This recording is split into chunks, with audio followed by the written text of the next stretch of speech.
Yo, what up, Fight World? It's your boy Ego, and I'm back with some more boxing.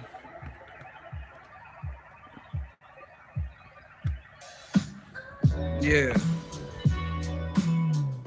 we're gonna talk about some heavyweight stuff. Yeah. mm Gather round, new media, round the clock, non-stop tick tock, and yeah, don't stop. Don't stop, don't quit. We the shit. Let's go, man. Credentials. Shout out to a big fan from the UK. Shout out to the whole UK.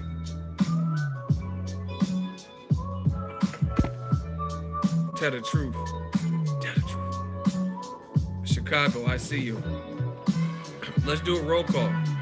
The beginning of my live streams, I like to see where y'all from. Lowell, Massachusetts. Shout out to Mickey Ward. Dallas, Texas. Where y'all at? City, state, London in the building. Rockford, Illinois, UK, Manchester, New York, Newport News, Meridian, Leeds, North Carolina, Oakland, Detroit, Fort Worth, Inglewood, DC, UK, England, Daly City, Bay Area.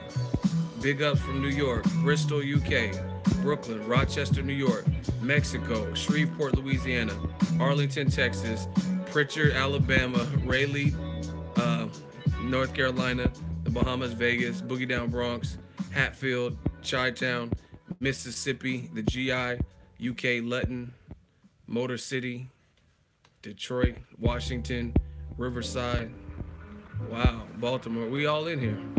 Fort Worth, Dade County, Denver, Oak Cliff, Texas, California, Pittsburgh, California, 925, North Holt, London, Toledo, East Palo Alto. Told you, Eagles Army just getting stronger. This ain't just a West Coast thing. We ain't just in the Bay Area. We taking over worldwide, baby. Yo, let's do a roll call for my moderators. Do I have any moderators in the building? Any moderators of the channel, aka top shotters, young shooters? If you're a moderator for the channel and you're in here, just say here so I know what we work with, at least right now. Proud of you, brother. Keep up the good work. Thank you, man. We just working. Jeffrey Guy, moderator, Fort Worth, Texas, representing. Bolton, UK, representing. Yeah. So we got one mod and myself. So me and Jeff are gonna have to hold it down in case he has to leave or something. I'm sure more mods will come. Make sure y'all smash a like button when you come in. The engagement is important. Moderators, I got a lot right now and it seems to be working. So if we need, we'll add more moderators. But like I said, we gotta get these live streams popping. Hit the like button, get it popping. Started from the bottom, now you here. Yeah, man, we from the way bottom, the bottom dwellers. That's what I'm saying. I didn't come in off no cosigns or I just went to some boxing gym every day. I mean, no disrespect if that's how you came up. That's just, I'm telling you, that's not how I came up. You know what I'm saying? I got respect from the people before anything else. You know what I mean? For any celebrity boxer interviews, covering fights, water and cornflakes. You already know, man. That's why I feel good. That's why I feel right at home. That's why I like the hate. I embrace the hate. And see, this is the thing. There's a lot of other channels, they don't do what I do. You know what I'm saying? There's a couple that do, but there's a lot that don't. You know what I mean? Speak out, speak your mind, give opinions, give fight predictions and stuff like that. So, you know what I mean? I expect the hate. You know what I'm saying? Other people don't, because a lot of people walk the easy route. You know what I mean? They're just in a gym with an interview. You know what I'm saying? Stuff like that. I could do that. I can be in gyms all my life and just interview people. And then, if anything, people will get mad at the opinions of the fighters I interview, but they wouldn't be mad at me. But I don't care if they mad at me. Let's get it, man.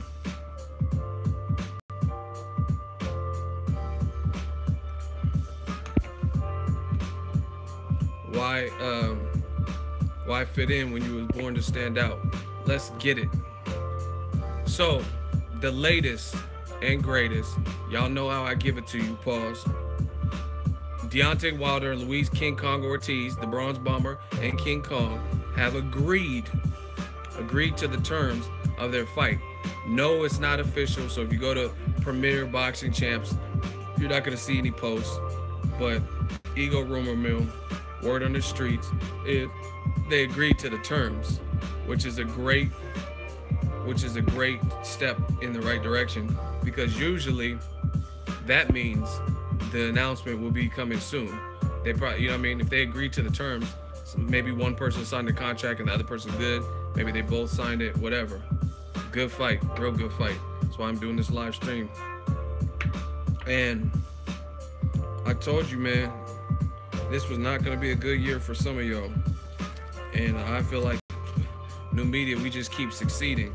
Because what do I always say? People who really watch my channel, what do I always say? I always tell you, listen to what people say then and now. And you'll see how they switch up. People get mad at me all day, but I'm not switching up with what I'm saying. You know what I'm saying? For me to switch up, you got to switch me up. Meaning, if I think something happened, then I have to be proven wrong in order to switch up. But that don't happen often, because the shit I request, I know it's not gonna happen. Like Lomachenko fighting Mike Garcia next, I really don't see it. So if you want to prove me wrong, make the fight, and I'll be like, whoa, shout out to Loma, shout out to Top Rank, they got it done. But do you think it's gonna happen after the Lipinets fight? Immediately after? Anyway, listen to what people say then and listen to what people say now. And I distinctly remember in November or October, there was a lot of conspiracy theorists when it came to Luis Ortiz failing his drug test. They said, oh, he's just taking heart, blood pressure medicine. I've even heard people say, saying Wilder called Vada and framed him and told him he cheated or whatever. Just stupid conspiracy theories about blaming Wilder for someone else yet again failing a drug test. And they tried to blame Wilder and say, oh, it's just blood pressure medicine, Wilder's ducking. So it's looking very well like this fight will go down. Wilder hopped in the ring and didn't show all this fear after Luis Ortiz's last fight. So my question to you guys is this. Listen to what people say then and now. Where are all those people that said Wilder was looking for an excuse to not fight Luis Ortiz because of blood pressure medicine, or he framed Luis Ortiz with Vada or whatever? Where are those people? That's what I asked you. See, this is what new media keeps smashing. I told you, it's like a puppy that pees on the carpet, and you put that puppy's face to see the piss, and you know what I mean, you force them to acknowledge what they've done. That's why new media is fucking you boys up, because it's forcing you guys to be held accountable for the bullshit you say, the inconsistencies, the double standards, the things that within a month change, within a couple months change. Once again, I'm gonna ask the question. All the people that said Wilder was somehow ducking to fight Bermane Stiverne, even though he was willing to pay Bermane Stiverne a hefty step-aside money, and Stiverne did not want to step aside, and even got Andre Ward's attorney, Josh Dubin, to represent him, right? They still blamed it on Wilder. So now, if Wilder does fight, which it looks like they've agreed, right? Then where are all those people? What do they have to say for themselves? People that said Wilder was looking for an excuse just not to fight Luis Ortiz, and he was only taking blood pressure medicine. Oh, they're cowards, they're not gonna show their face and admit what they said? Okay, then we know what it is. We know what it is. Can you guys hear the stream okay? The chat just, it's like, stop moving. So I'm just making sure you guys can hear still.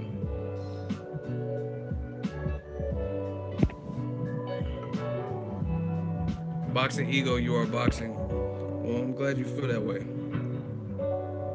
Ego kicking facts as usual. I'm just waiting. I'm just waiting for, like, see, listen, this is what happens. You got my side, my opinions, Boxing Ego, New Media, whatever, right? And you always have resistance, and you have people who cry for the other side, like, no, you're not being fair. You're completely wrong. I'm at least being fair, giving the other side the opportunity to speak up for what they were saying. You know what I'm saying? And they're just nowhere to be found. So that's what I don't understand. People were saying Wilder was ducking Luis Ortiz. Why is he fighting him then? That's what it looks like. They just agreed. March 3rd, Barclays Center, right? Same venue, just a different month. And he took care of his mandatory in shocking fashion. First round knockout. Even if you picked him to knock him out, a guy that went 12 rounds with him, most people didn't bank on a 3 knockdown first round knockout. Wilder ain't scared, Ego. That's why they not in here. Well, I'm just glad you guys see it. That's what I'm saying. Everyone has all these opposing sides and arguments, and oh, you're full of it, you're lying, and then I give you the opportunity to speak up, and it is quiet as church mouses. I want to know where all the Wilder detractors. And see, listen to what people say. I just did the live stream. A lot of people like the video. We have almost 300 likes, 60, 70 dislikes. Where are the 60, 70 arguments? All the people, oh, you're Wilder, you're a fanboy. You're on Wilder's payroll, all this extra shit. Where are they? What is Wilder doing that you don't think is boxing? You know what I'm saying? Or how is he not conducting himself like a heavyweight champion?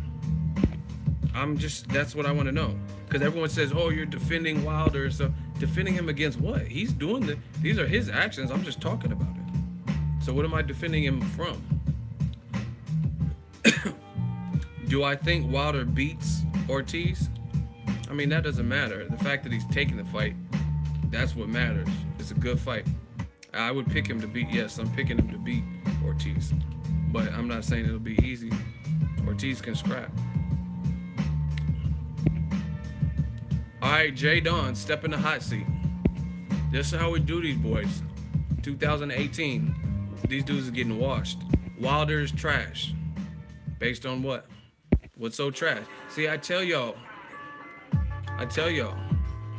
They just like doing the drive-by. It makes them feel better. Wilder's trash. Bump squad. Okay, so to call him trash, based on what? Hey, J-Dog, Jeffrey Guy, y'all my shooters in here. Remember that name, because he's probably gonna duck like the rest of them. John Don, or J Don, he says Wilder's trash. We're gonna give him a little bit of time to answer in the hot seat. If not, J Don is getting out of here. So how is he trash? Explain. We're waiting. See, that's what I'm saying. They're so used to coming on streams, on Showtime streams, HBO streams, when they're doing weigh-ins, and just say these fly-by-night comments. Wilder's trash. Bum squad. Canelo sucks. Floyd's a bitch. And then just bounce, and no one checks them on it. No one questions their knowledge on it. It's just a comment. You know what I mean? We're not doing that old internet stuff. J-Dog. Okay, now he's copping a plea. Now he says Wilder's okay. So no, you don't go from being trash to okay in a matter of seconds. So you're already full of shit. You just said he's trash, now you said he's okay. Just hasn't stepped up and says AJ's ducking when he wants 50-50, which won't happen. Should we even give him additional responses? He just went from saying Wilder is trash to Wilder's okay, and then he started bringing up some AJ shit. So you already know what that's about. This is about you're partial to another fighter, and now you're mad. See, y'all want the L's already? Put your L's up. If you want an L for J-Don, put your L's up. A few more and he's out. One of my mottos, get J-Don out of here. All right, we got another hot seat. J Big Miga, he says you're biased towards Wilder too. Okay, so what did I say that was biased? J Big Miga, or whatever your name is. What is bias? What have I said? What have I said that was pro Wilder and I, you know what I mean, and I hated on Josh, whatever you're trying to say. What was biased? J Big Miga or whatever your name is. The fan said no mercy too, and this is a fan ran channel, so. All right, moderators, be on deck. His name is hold on. It's GBE Miga Omelo. If he doesn't respond, I see. Okay, now he responded. You understand that Wilder is going to negotiate 50-50, but you don't understand that Hearn is trying to negotiate. What the fuck does that even mean? You understand Wilder is going to negotiate 50-50, but you don't understand that Hearn is trying to negotiate. That's not even a statement. What are you saying? Your casket's coming soon. You said, I'm biased because I understand Wilder's trying to negotiate, but Hearn's trying to negotiate. Y'all go up, scroll up, and read this dude's comment. That's why I'm biased, because Wilder and Hearn are trying to negotiate, according to him.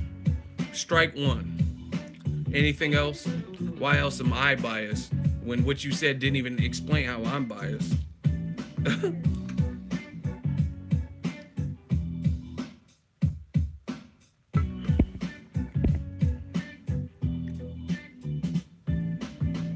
No, there's no speaking for anyone in the hot seat. You don't see things from Gene's point of view. He's a business. I don't even know who Gene's is. Strike two. Yeah, let's vote. Is he making any sense to anybody? If he's not, put an L up. If he's not making, now he's saying at the end of the day it's all about money. Nobody's trying to hear that. We're boxing fans.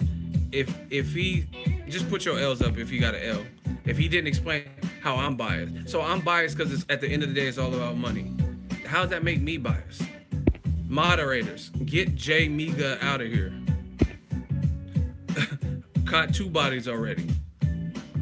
We can keep doing this all day. You're biased. Okay, what did I say? No, Eddie Hearn likes to negotiate. What? Oh, Wilder and Joshua. What? Oh, at the end of the day, it's about making money. How does that make me? How's any of this proving your point that I'm biased? Listen.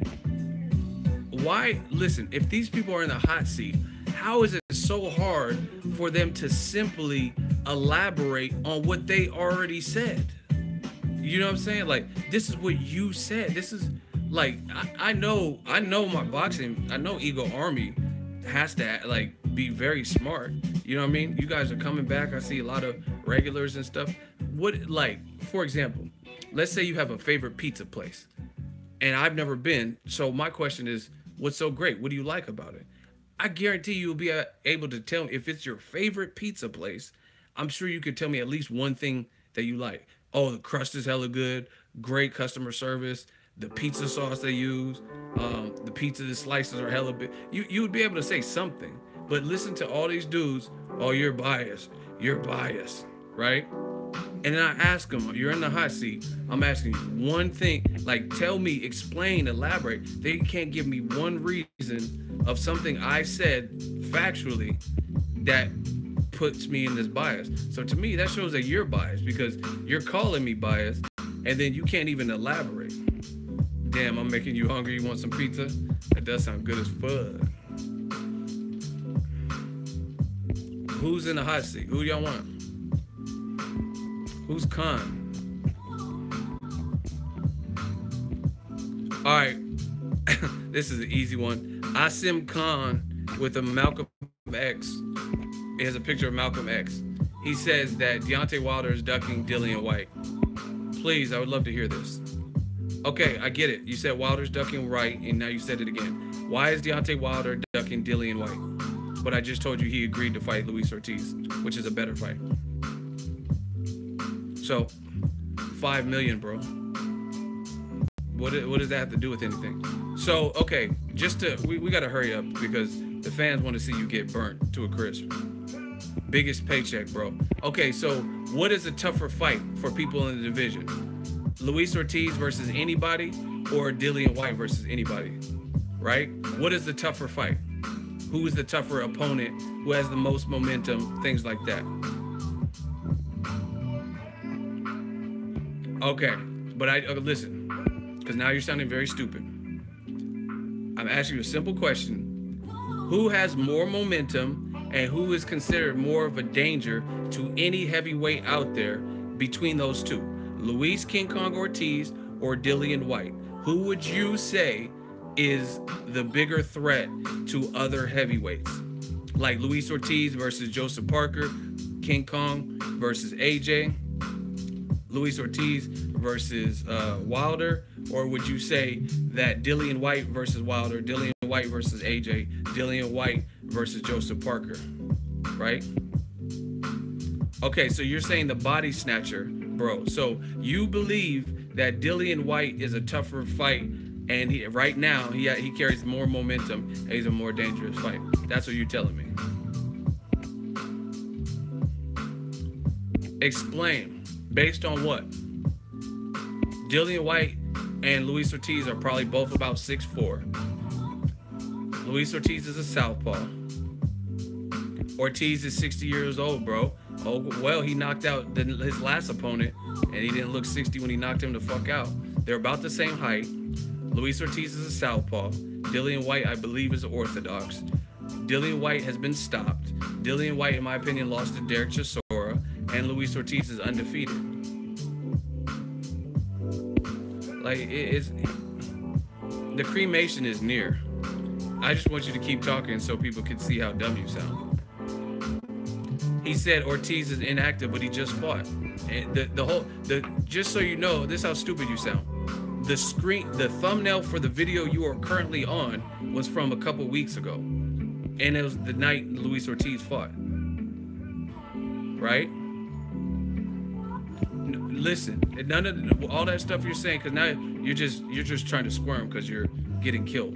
The thumbnail to the video you clicked on was from a few weeks ago after Luis Ortiz just got a knockout. And you just said he's inactive. He just fought. He just stopped Daniel Mart's FS1 on PBC in December. So actually, technically, he's fought more recently than Dillian White. Dillian White, I think last time he fought on the Carlos Takam card or some shit. And that was in November, I think. Man, you drowning, boy. Let's vote. He already got his responses in. Did he prove that Dillian White is being ducked by Deontay Wilder?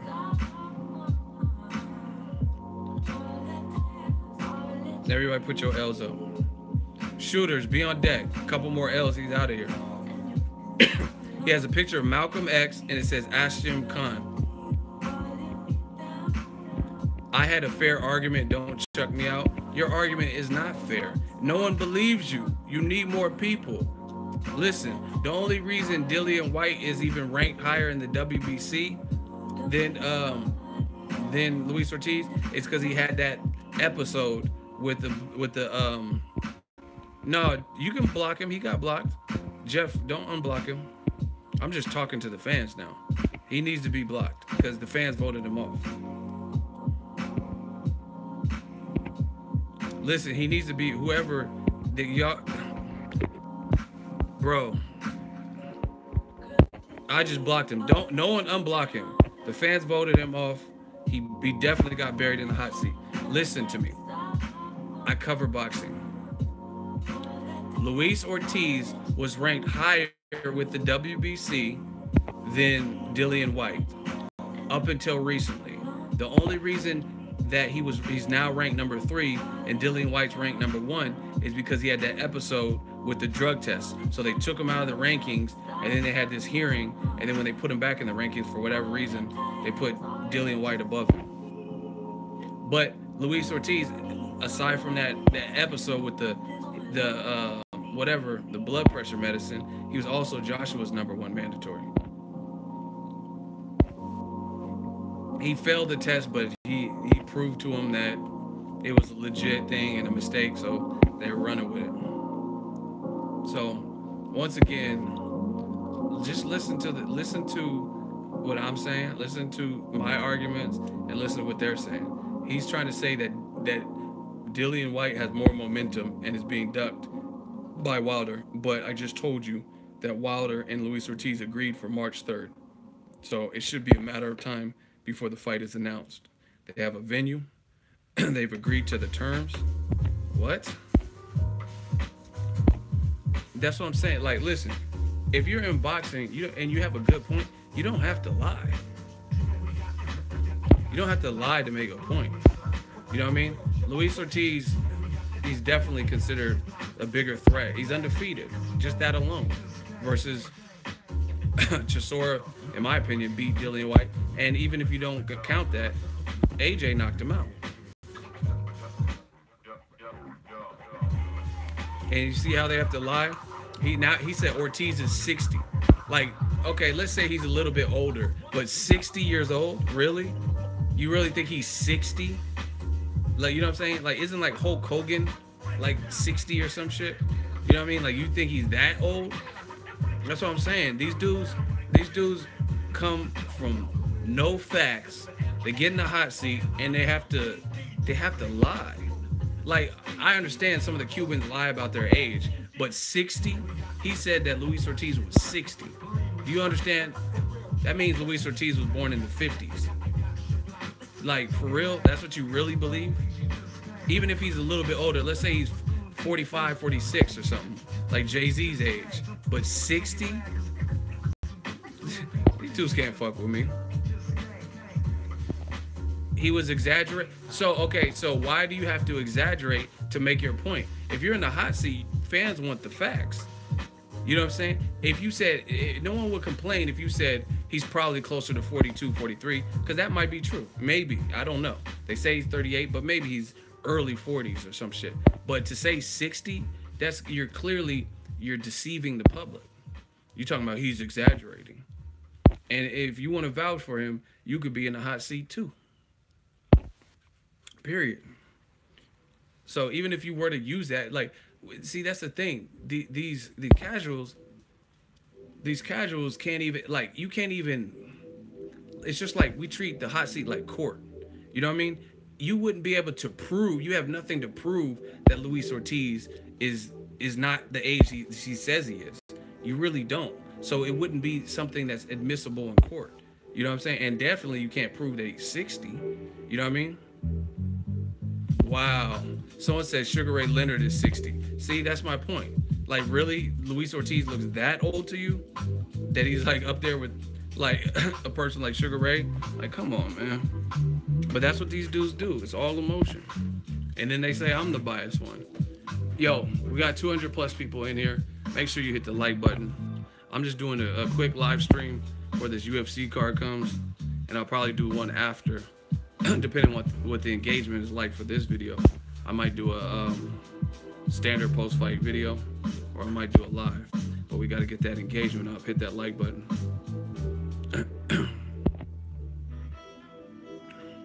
So, I don't know. You guys see it. As long as you guys see it. Who is 400? Listen, you don't have to, if you have a question, you can just do like everyone else and type it. You don't have to say, Ego, I have a question. Hey, Ego, I got a question. Just say what your question is. And if I see it, I'll try to get to it.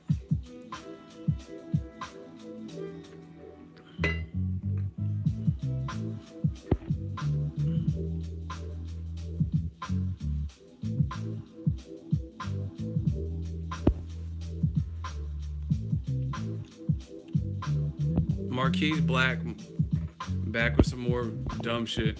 Wilder shouldn't get the 50-50 split. At the end of the day, you're a boxing fan. Why do you give a shit what split he gets? Honestly, why? Like, okay, you want to be in the hot seat? Fine. Okay, my question to you is simple. As a grown man, why do you care how much AJ or Wilder gets? Honestly, that's their business about splits and how much they get. What business of it is yours? How much money Wilder nets or Anthony Joshua? Right? Like, why do you care so much? You want to be in the hot seat, now you get flamed up in the hot seat. Yeah. We call those suicides when they volunteer to be in the hot seat, knowing they're gonna get killed. Again, what business of it is yours to the point where you really care how much they get? How does that affect your life? That's my question. So you offer to be in the hot seat, and now you're already quiet. Crazy. Y'all count the body count today. We racking them up. Rig it up, rig it up.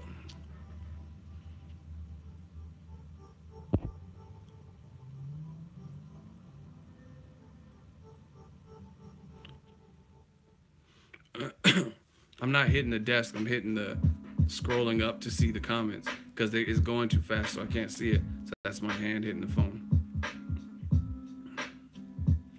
Because if fighters get the purse they want, they feel they are worth, they wouldn't duck fights as much. And as a fan, we'll see what we want to see. So that little haiku or whatever the fuck you just put, that was cute, but you didn't answer anything about the question. Like, you know what I'm saying? Like, I asked, why is it of your concern? Why are you concerned? How much money? Why are you concerned? And you start saying, hey, we'll get the fights we want. The question is to you. Why do you care how much money? Yeah, he writing haikus and love is love and sun is sun. The sun shines and like what? Why? You wrote all that but didn't answer my question. Why do you care if Wilder gets 50-50, 60-40, 35, whatever? You know what I'm saying? Why do you care? You telling me about, oh, we get the fights we want. See, they just run around. They just run around and don't even answer the question. Hit that like button if y'all want to see me catch another body. Y'all want to see a dead body?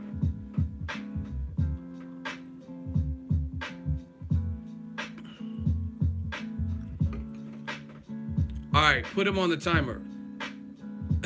His name is Marquise Black, and we gonna blacken him up, charbroil his ass in this hot seat. I don't care. I'm just saying I don't think he should get that compared to AJ. But see, if you don't care, you're done.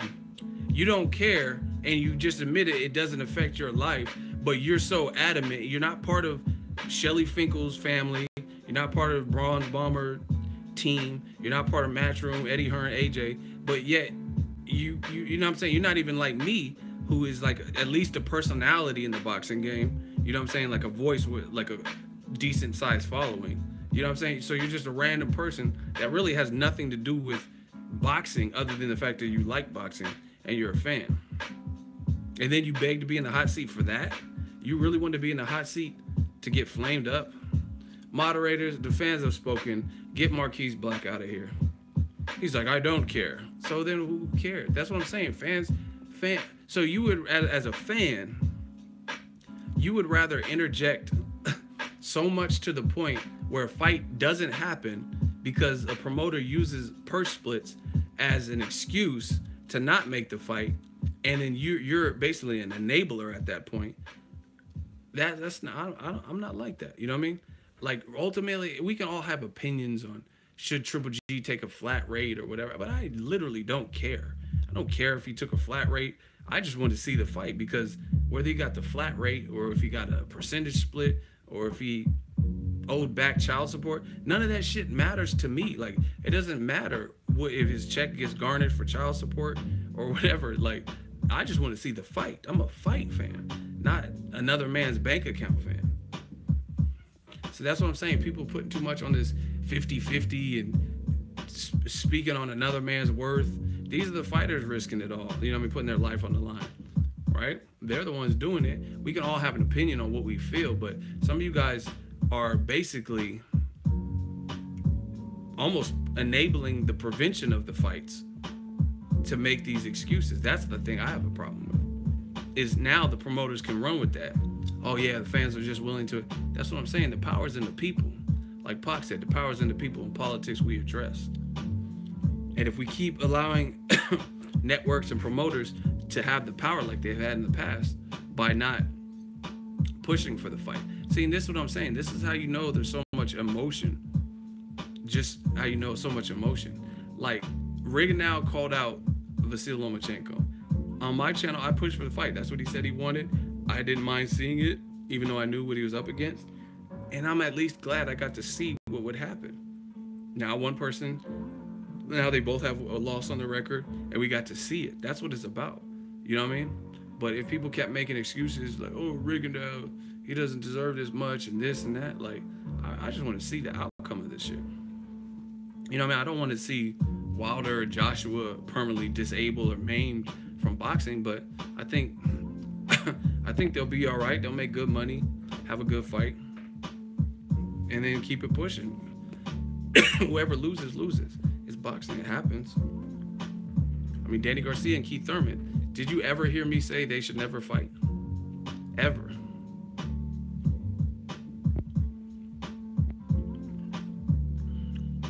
Cyborg versus Holly. We got a question from Sacramento. I'm gonna pick Cyborg. I think she could stop Holly Holm. But you gotta be careful.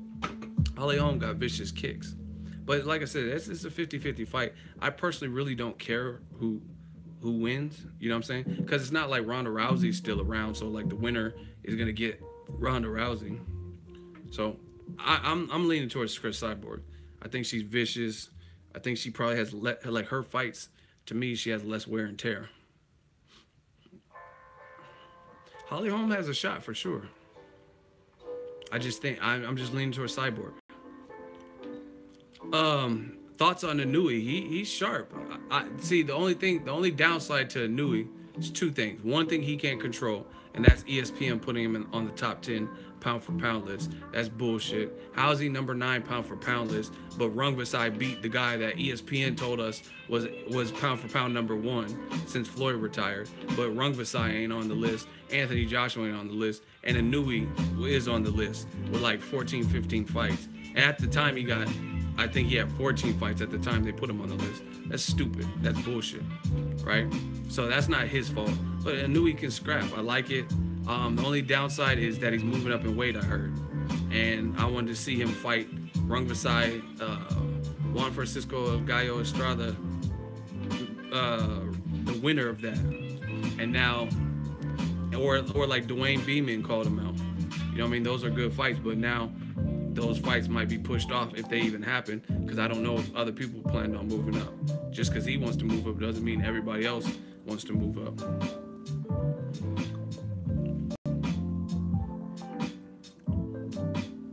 Who is this 400 dude? What am I supposed to be? What is he talking about? What is he saying? Because I keep seeing people put his number. Yo, if someone's causing a disruption, they disturbing the peace like Ludacris, then just snitch their names out so we can get them out of here.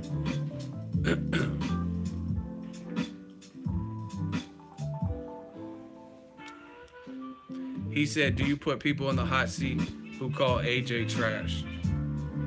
I didn't see anyone call. See, listen, once again, new media versus this other bullshit. I didn't see anyone call AJ trash. You know what I'm saying? So once again, you guys have to make up fake what if scenarios about things that didn't happen. Right? I know, but why? Okay, listen. And first of all, the person who just put it all of a sudden, no one's taking you seriously because you just put it after the conversation came up. But you said just asking a question. You're asking a question based on, listen, 400, you're about to get blocked because you sound foolish. I just brought up the topic, and then someone clearly just said it after I brought up the topic. So they're probably just being a smart ass. Because they didn't say, I never seen them say AJ is trash until literally I brought it up. Don't be stupid. I said, I brought up this whole topic of AJ being trash if someone said it hypothetically, and then conveniently seconds later someone says it. Period. So that's stupid. But anyway, you create, whoa, would you put someone in the hot seat? Oh, if Conor knocked out Floyd Mayweather, you wouldn't be saying this. How the fuck you know what I would say if Conor knocked out Floyd when he didn't knock out Floyd? Let's focus on the actual facts. The actual facts are, to me, what I've seen Wilder is getting a lot of hate for pursuing the fight. I didn't see no one say AJ is trash. So once again, this is your final warning. 400. You're gonna be Audi 5,000 if you keep putting stupid comments. Let's talk about facts. Let's talk about. Listen, it ain't no simple yes or no. It's a simple you've been warned. Listen, let's talk about what was actually said in the comment section, because I know what you're doing. This is what they try to do. They try to create this narrative like, oh, you're biased. Hey, if someone was talking shit about AJ, would you call him out on it? You're creating a situation that was never a situation before. I didn't see anyone call Joshua trash, right? And I'm pretty sure you didn't up until I said it and someone conveniently put it. So let's talk about that. And anyway, this is the other thing. I'm called the people when I know people are saying shit and is over dramatic, right? And I know they can't prove it. I know they can't prove what they say. So you'll probably get caught on the hot seat if you just saying bullshit in general. Anyway, moderators, keep an eye on 400. If it's any more lip from him and he's just acting crazy, putting crazy stuff, disrupting, then y'all know what to do. Anyway, Wilder, Luis Ortiz look like they've agreed to the fight. March 3rd, good fight. I'm looking forward to it. I think it's a good fight. Listen, I like the okay, if basically if Eddie Hearn and AJ ain't gonna fight Wilder next, right? If he ain't gonna fight him next, then this is a cool succession plan or build up or whatever you want to call. Because like I said, listen to what people say then and now. I told you Wilder versus Dillian White, that's cool, but I wasn't like, oh yes, I have to see that. I much rather see Wilder versus Luis Ortiz. And see, there's so many ways you can kill these dudes. The people, because I say I like,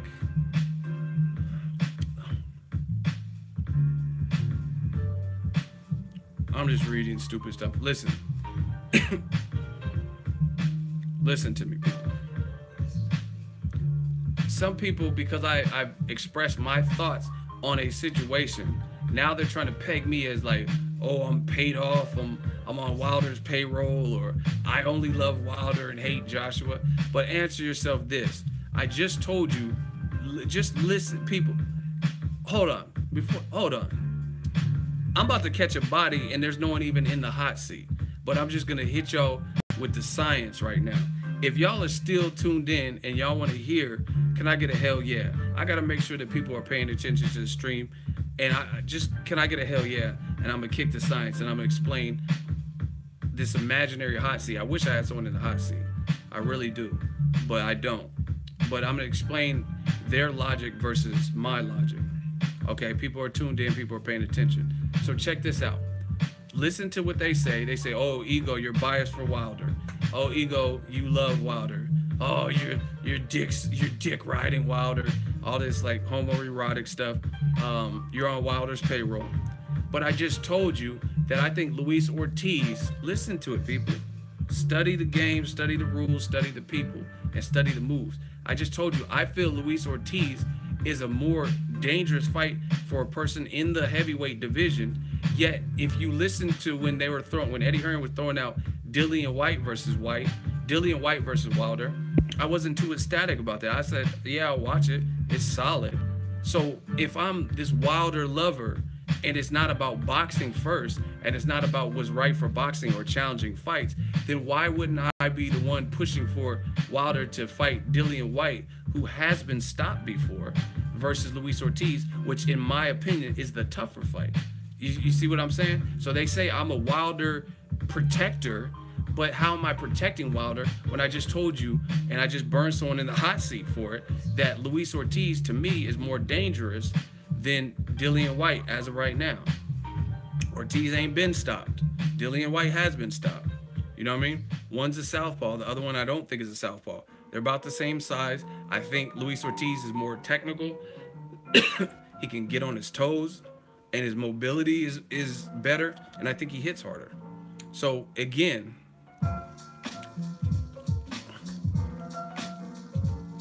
listen.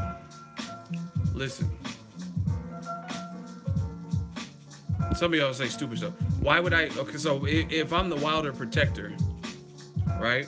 Then why would I put it? Why am I down for the harder fight? Explain that. More weak ass logic from Jim Fitz.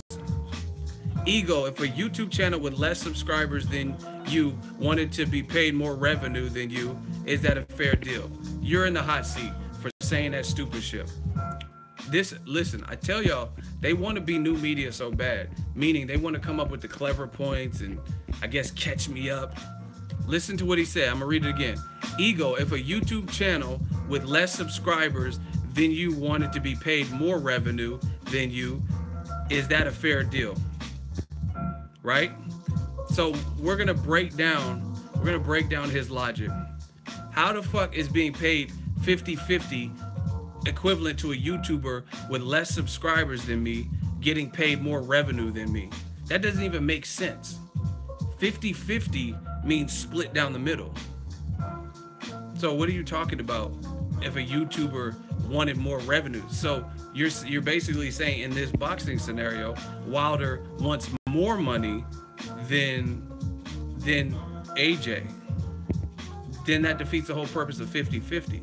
You know, 50-50 is also, you can take a number like 100 and divide by 2, and that'll give you what 50-50 is. So what are you talking about? How is your example equivalent?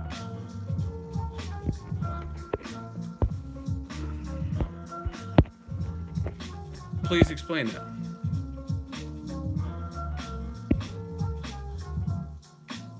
He says if a YouTube had less subs than me and he wanted more revenue than me, like what? That doesn't even make sense. That's not even how subscribers don't even control your revenue. You know, there's some prank channels that have 1 million subscribers, but I make more money than them and I average more views than them. So that whole analogy is stupid anyway, because subscribers don't dictate your revenue. Different channels get paid different CPMs. But anyway, that's just some technical shit. Yo, where's this dude at? Where's this dude at? Okay, he's trying to clarify. If I had 10,000, I have 90,000, and our metrics were similar, I'm entitled to 10% of the revenue. What are you talking about? How would you be how would you be entitled to shit on my channel as a YouTuber? What does that even mean? So I make videos and you're saying you'd be entitled to 10% of my money? What is your compare? How are you comparing YouTube channels? What does that even mean? He says if your channel has 90,000, see, I'm telling you, they don't think this through. He says if I had 10,000 subs and you have 90,000 subs and our metrics were similar, I'm entitled to 10% of the revenue. What does that mean? Why would you be entitled to, listen, why would you be entitled to my revenue on videos I produce on my YouTube channel? Like, what, you're just digging yourself deeper and deeper with this analogy or whatever it's supposed to be.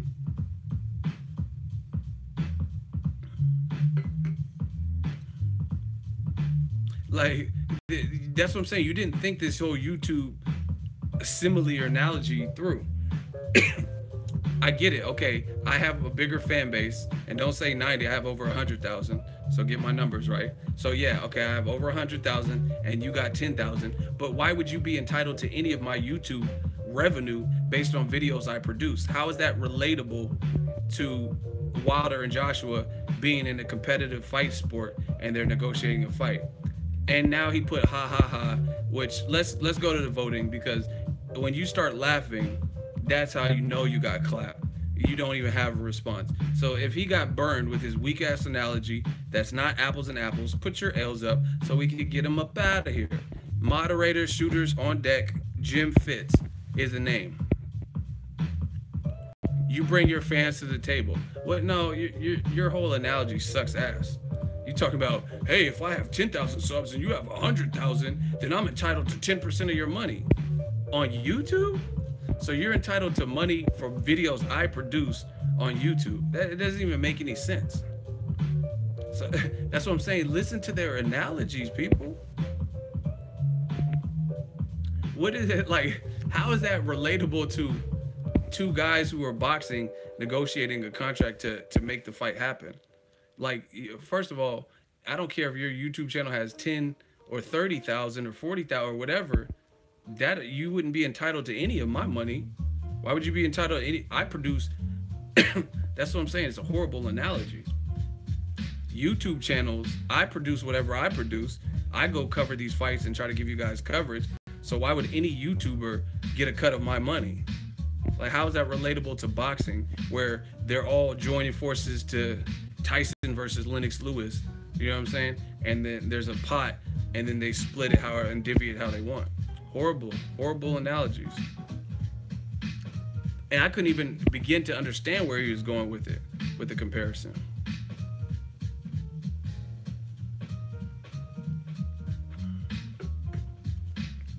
Crazy. Y'all gotta do better, man. Cause all these comparisons and shit y'all be coming up with, that shit don't fly. Nobody believes that. He said, wow, yeah, if you have a YouTube channel with 100,000 and mine has 10,000, then I'm entitled to 10% of your money. I want more than you. Again, Wilder said 50-50, so how does he want more than Joshua? He wants it even, as if it's 50-50, that's not wanting more. This shit is too easy, people.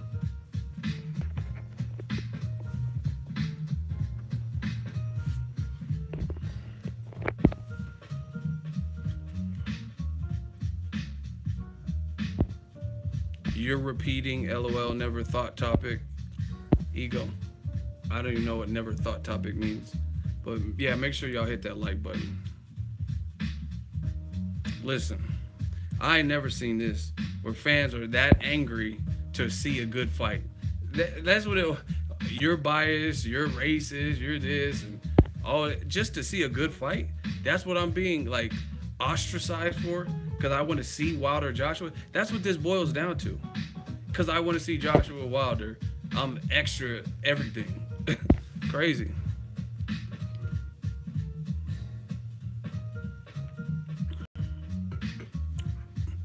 And see, in this, shout out to Jeffrey Guy, my moderator. Great. He said they call you a protector because you want to see the fight. LOL. Listen to the logic they spew. And listen, if I'm wrong, I'm wrong. But here's my point, and you tell me this makes sense. They say, oh, you're defending Wilder, you're protecting Wilder. Why am I trying to put him in two hard-ass fights with Luis Ortiz and Anthony Joshua, both guys who have some shot, who definitely have a shot against him, if I'm protecting him? Somebody explain that. Make that make sense. Instead of just seeing him fight people like he fought in the past, like Jason Gavron, why am I trying to see Wilder fight two top-notch guys, Luis King Kong Ortiz, and then fight AJ if I'm trying to protect him? Isn't that defeating the whole purpose of protecting? Somebody make that make sense for me. If I wanted to protect him, I would say, I would start looking at the bottom 15 guys who are too small, like, you know what I mean, Steve Cunningham or something, and say he needs to fight him. So what? That's what I'm saying. You say, oh, you're Wilder biased and all that. You're what am I protecting him from? You guys are protecting him because y'all don't want to see these fights. I'm trying to put him in the hard fights that he says he wants. So how is that me protecting him? Listen, I'm waiting. We could do a hot seat right now. Ego, what heavyweights do you rate personally? Personally rate? Joshua, Wilder, Tyson Fury if he looks the same like he did, and Luis Ortiz. Those are the highest guys. Yo, what up? Omar, what up? Yeah, and Fury definitely needs tune-ups. And see, that's another example. Why am I not pushing for Wilder or AJ to fight Tyson Fury? Because like I said, I'm the biased one, but I don't want to see Tyson Fury at that much of a handicap off of a 2-year layoff, right? And come back and fight elite level champions. That's stupid. Let him get his bearings back. But I'm the protector. If I was protecting him, I would say take advantage of Tyson Fury because he's been out of the ring for 2 years and he's fat as hell. So if you're going to beat him, this would be a great time for you to beat him because he has ring rust, or he could. You know what I'm saying? But I'm the protector, right? Same thing with Tank Davis in the Lomachenko situation. Lomachenko is better than Ali. I want to see him fight Mikey Garcia, not Tank Davis, who's coming off of a shabby performance and where he lost his belt. But y'all motherfuckers say I'm protecting Tank or whatever, but it sounds like you protecting Lomachenko because you want to see him in the fight where you feel he'd easily beat Tank. But you know the Mikey Garcia fight is tough and would require him to move up. So who's protecting who? I'm just saying, I want to see if Tank fights Lomachenko. Let's see it when he's a champion, or let's see when he increases his momentum, gets his discipline issue down. It could happen all day at that point.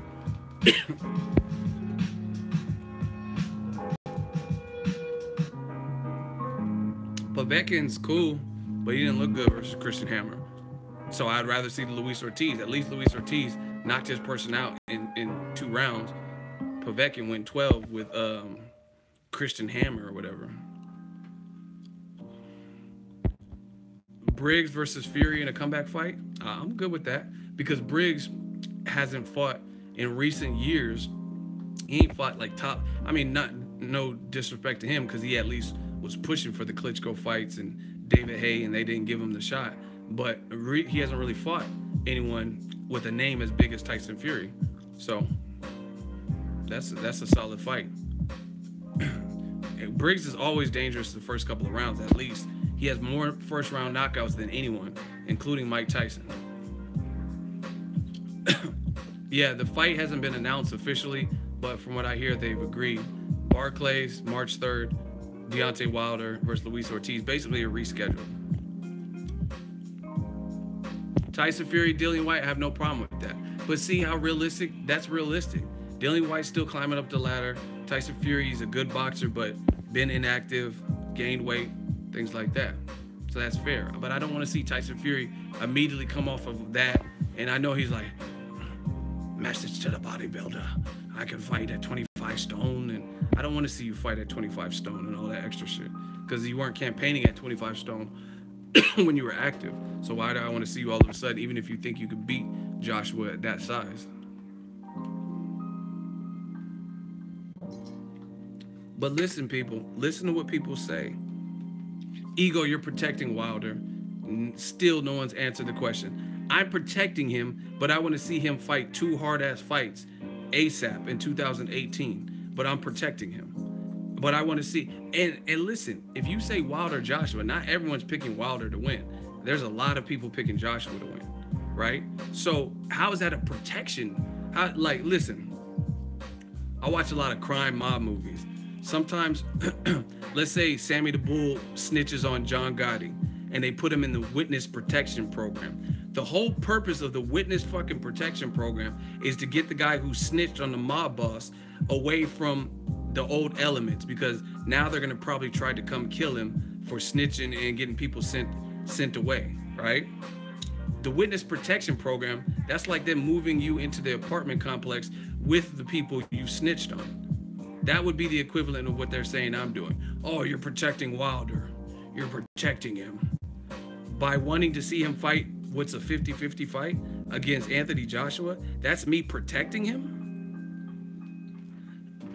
Like I said, if you're in the witness protection program, the whole goal is to switch your identity, move you away to Miami or somewhere foreign, switch your name so no one really knows who you are, and you start a new life. That's what the witness protection program is. Not, hey, I want to see you fight the toughest fights out there because I think it'd be good. That's me protecting you.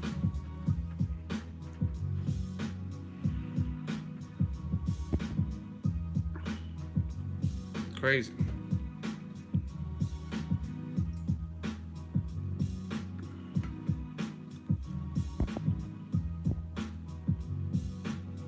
I've seen people say the WBC is protecting Wilder. Fans today are mentally ill. Listen, I seen the WBC press, Mauricio Suleiman, say Joshua Wilder fight needs to happen. if it doesn't happen, that's basically criminal. So how's the WBC protecting him? Once again, listen to people's logic. Listen to people. Oh, you're defending Wilder, defending him by wanting to see him fight a top class Olympic gold medal, someone who medaled higher than him in the Olympics, who's technically better than him in terms of physical technique. That's me protecting him. Crazy. But listen, I have no problem with me personally, I wouldn't mind Wilder Joshua if it were to happen next. But we know Eddie Hearn and Joshua, especially Eddie Hearn, I don't think he wanted to do that. So that's why. I mean, put it this way: if he wanted to do that, they would have. But they're fighting Joseph Parker. Fine. I just want to see it in 2018.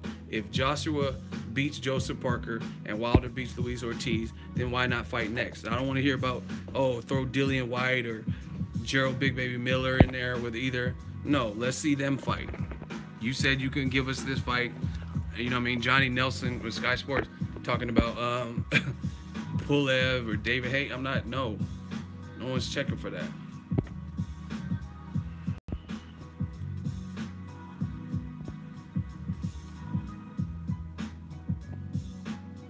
That's what I'm saying. Shout out to Luis. He said Ego is not doing a good job. How can he protect the fighter if he wants to see him fight the best in the weight class and the other champion? LOL, come on, people. That's my whole point. That's like, this is how you know it's like pure insanity and fanboyism, because they say I'm protecting Wilder and I'm defending him and I'm on his payroll. So if I'm doing all of this, why do I want to see him fight Luis Ortiz?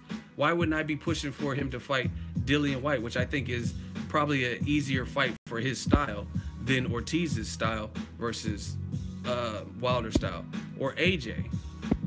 Shout out to Big Time, $10 super chat, Schmuddy Gang. These so-called fans want to keep Wilder in a position where they can always criticize him.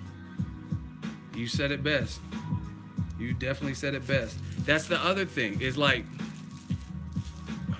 listen to what I'm saying. These dudes are real life, not boxing fans. They are man fans. They are fans of another man.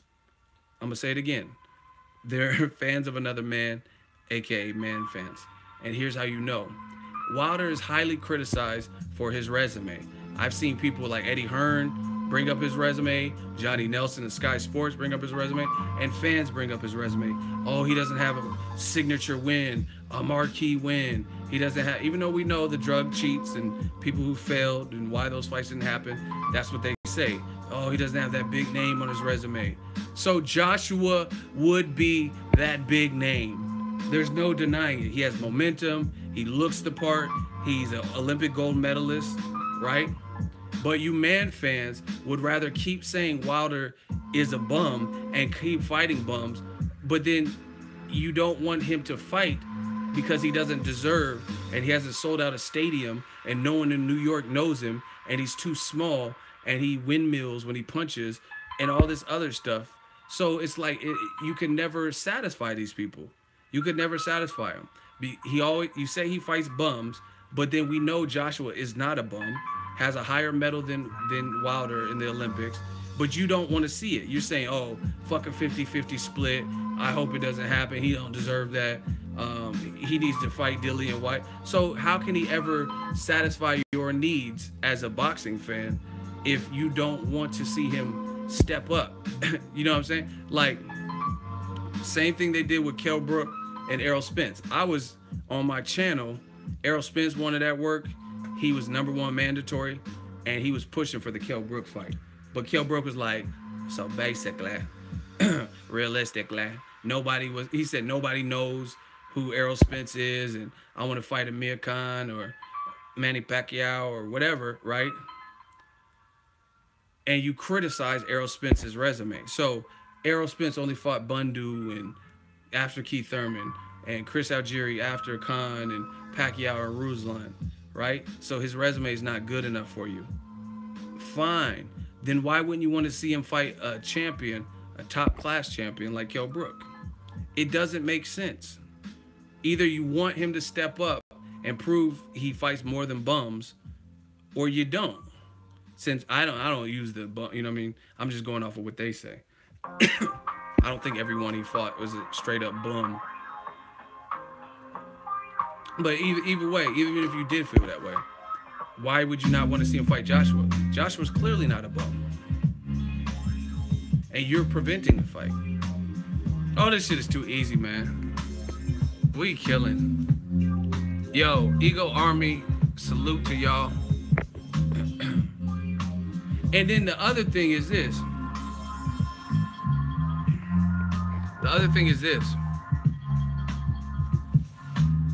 Wilder keeps saying it to the man fans and the fans of another man. They keep saying the same thing. Wilder says, I'm the best. I will unify. One face, one name. That's Deontay, the Bronze Bomber Wilder. I'm the best. If you don't like it, then fight me. Prove me wrong. I want you to prove me wrong. Like, what more can you say?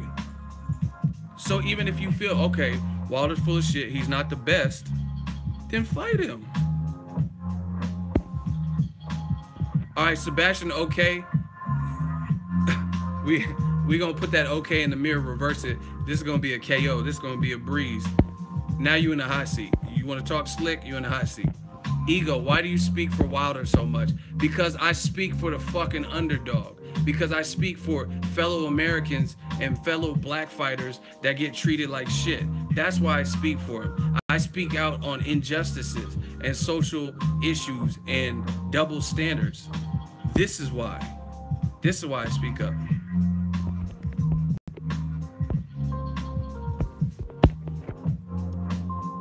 Listen, all the clown shit, oh, Ego's on Wilder's payroll.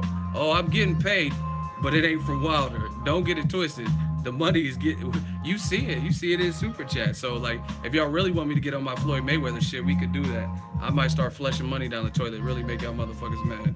So y'all should cut that out. But all that, I'm on everyone's payroll. You say I'm on Floyd's payroll, I'm on Wilder's payroll, Crawford, like whatever. Yep, I'm on all their payroll. Shout out to them for putting me on the payroll. Next, what's next? Who next?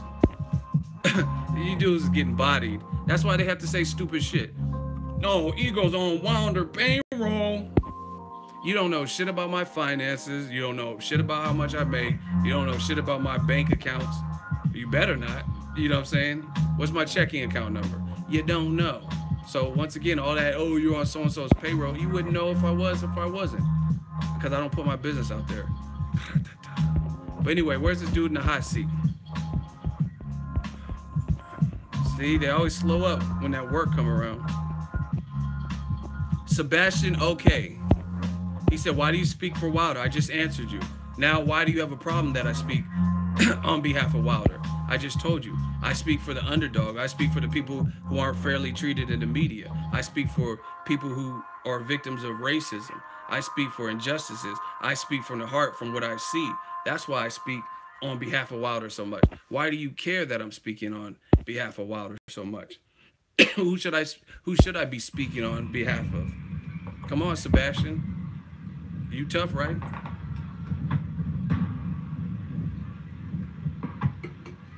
See, that's what I'm saying. Why would you even have a problem? Why would you have a problem? $2 from Joey Colon or Colin. $2 super chat, Shmoney Gang. He said we need more De La Hoya impersonations. That's funny.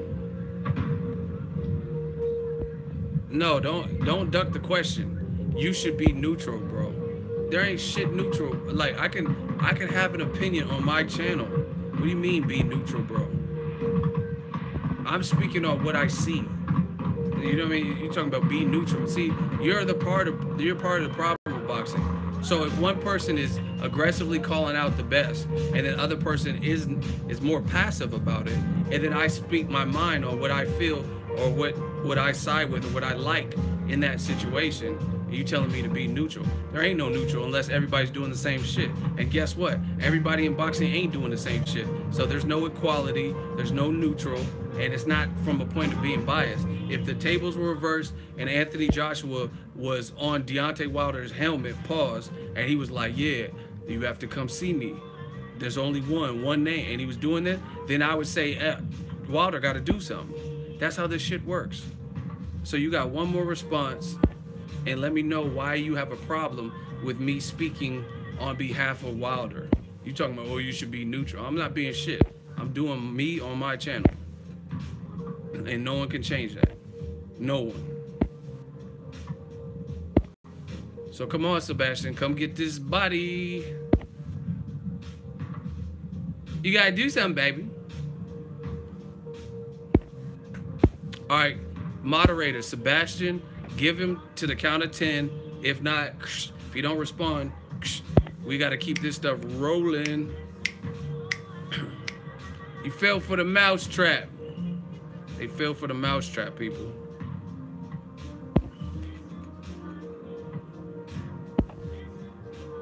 All right, moderators, put your scopes on Sebastian. I got another one. His name is Knockout Kid. He said, you just lied, Ego. What did I lie about? His name is Knockout Kid. If you say something dumb, you're already getting disqualified. Knockout Kid just called me a liar. This channel's turned the tide against bullshit boxing dialogue. You know that. And that's why they're mad. Because they're not used to it. They're used to being able to say stupid shit with no rebuttals, with no type of resistance. Yo, this dude, you have to, what's his name? We're not playing game. Knockout Kid. What did I lie about? You just called me a liar. Moderators, put him on the 15-second. His name is Knockout Kid. If he has not responded in 15 seconds, shooters, one of y'all get to him. Handle my light work. This is how we do. See, people are gonna learn sooner, especially when you see the moderators. Listen, the moderator, you know, I don't even really block people. Oh, okay, hold on. He responded. You just said, if Joshua was on Wilder for pressing the fight, I would say Wilder has to do something. Hey, Jeff, I was in the middle of reading his comment. I didn't even get to see what he said.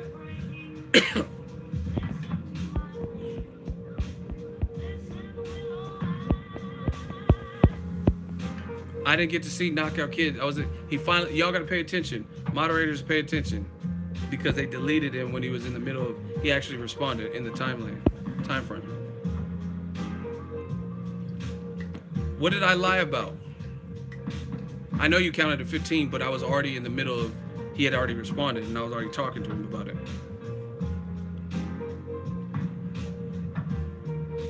He's back in the chat right now. So KO Kid, what did I lie about? I told you my mods are shooters. They killers. I don't even block people that much anymore because they do it. Like, you know, they see it and they're not playing. Like I told you, it's the Suicide Squad. He's back in the chat. He got unbanned. So again, what is it? What did I lie about? You have access to respond. And if you don't respond, then you will be blocked again. KO Kid, what did I lie about? You said something about Wilder or something.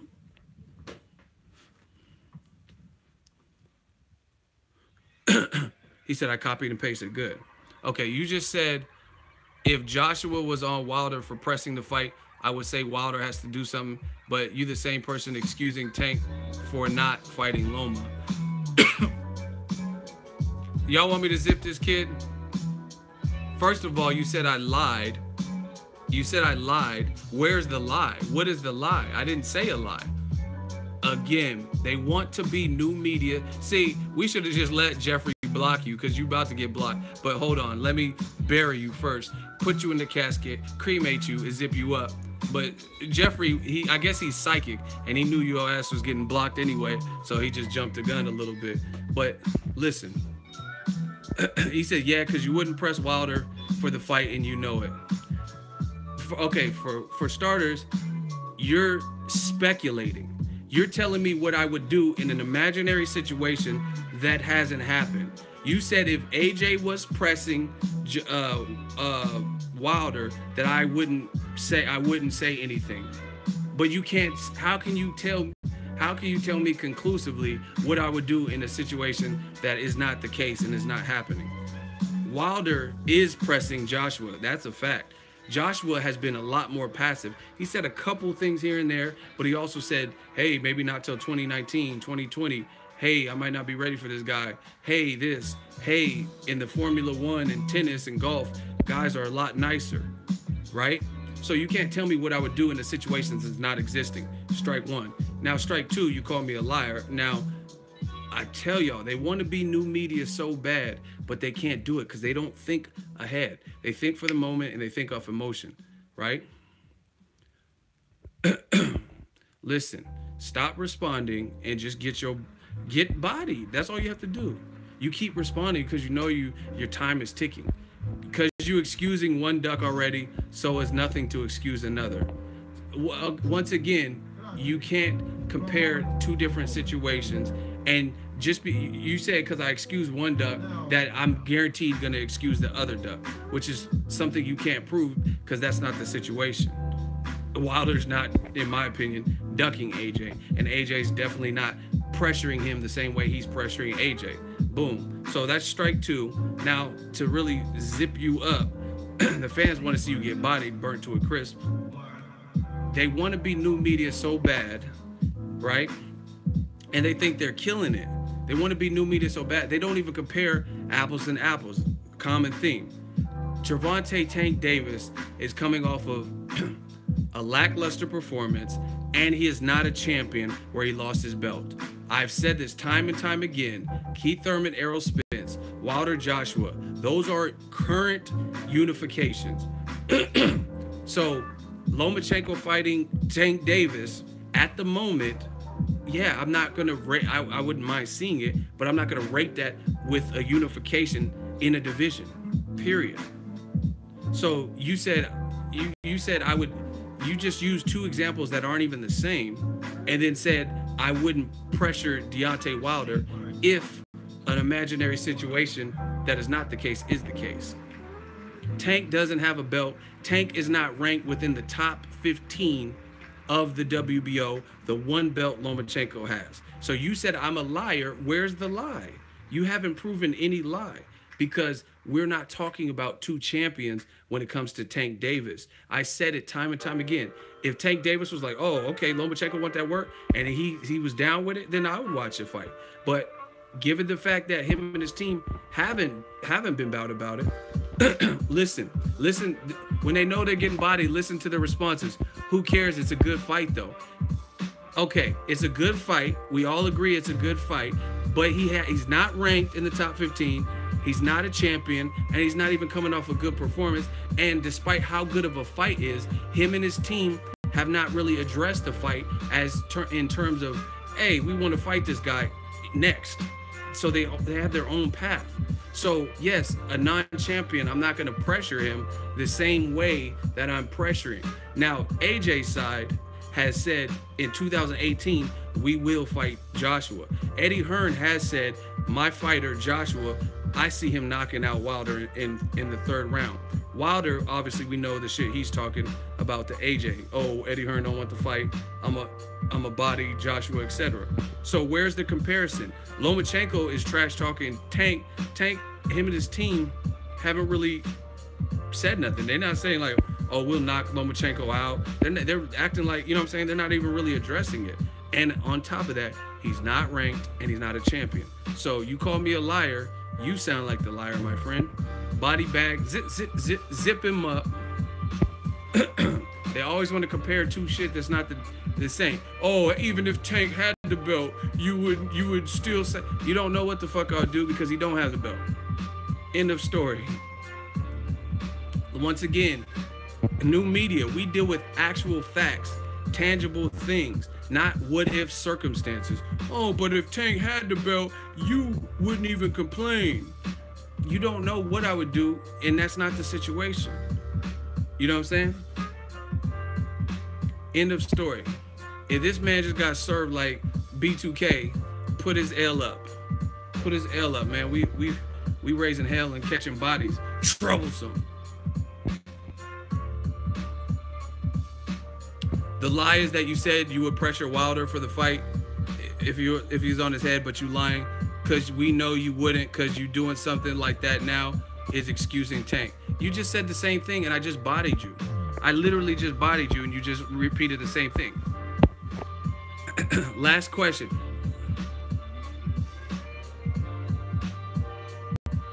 I couldn't even get the last question. He got bodied. Fans voted him off. Listen, talk to me about facts. If it ain't about facts, then don't tell me about it. Tank that, oh, he lost it on the scale. Does he have the belt? Does Gervonta Tank Davis in his possession have a belt right now? No. So if it ain't facts, don't tell me about it, because that's what did Jay-Z say? What we talking about, fiction, or we talking about facts? You talking about fiction? Hold up. Part of my back. Real shit. That Jay is a legend. Shout out to Hov, man. That's some real shit. He said, so what we talking about? What we talking about, fiction, or we talking about fact? You talking about fiction? Hold up. Part of my back. You talking about fiction? Hold up. Part of my back, man. Straight up. Don't tell me about it. Oh, we know if Wilder, if the shoe is on the other foot, the shoe ain't on the other foot. So you can't tell me what's gonna happen in an imaginary situation.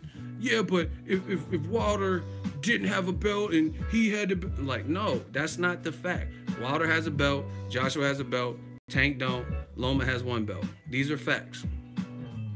So what we talking about, fiction, or we talking about facts? You talking about fiction? Hold up. Part of my back. Young. Oh man, I'm having a good time. I'm catching bodies, man.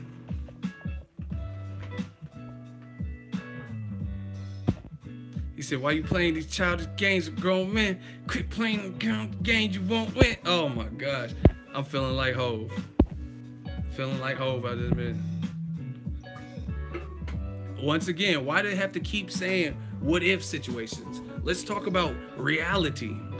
Like, this is not like VR virtual reality world. You know what I'm saying? Let's talk about actual facts. Like things that actually transpired. That's what they want to do. They want to keep it in the fantasy world.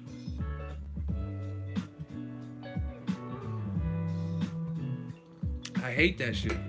Like, oh, if Pacquiao beat Mayweather and then after he said his shoulder hurt and he needed sea salt, if it was the salt water healed his shirt, then you would make excuses. That didn't happen. What are we talking about? Floyd didn't make excuses and say my shoulder hurt and or lose the fight. So how can you tell me what I would say in a situation that didn't happen?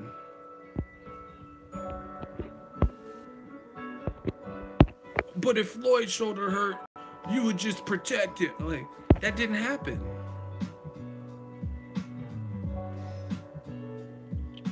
Crazy. Here, I'm gonna show y'all these hot seat victims, what they looking like these days. This is what these hot seat victims is getting done like. Like, oh, you want to be in the hot seat? You want to be? Oh, okay, get in the hot seat. Get all up in the hot seat. Oh, you in the hot seat? Okay. Okay. This is them in the hot seat. I'm like, all right, tell me some facts. Oh, you ain't got no facts? Okay. Get in the hot seat. Okay. Okay, you in the hot seat? Look, hot seat, hot seat. And that's the fans of the hot seat.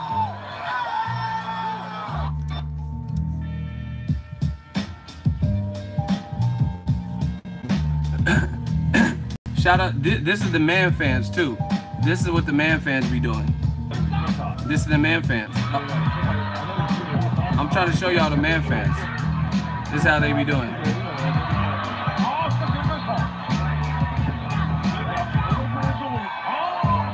There go the man fans. Oh shit, the man fans. Oh shit, the man fans. Oh shit. Shout out to the man fans.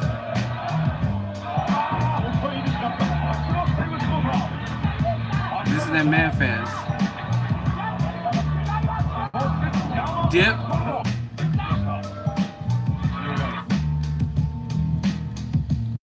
That's how they be. Hot seat, man. We killing the game. Same old shit, different day.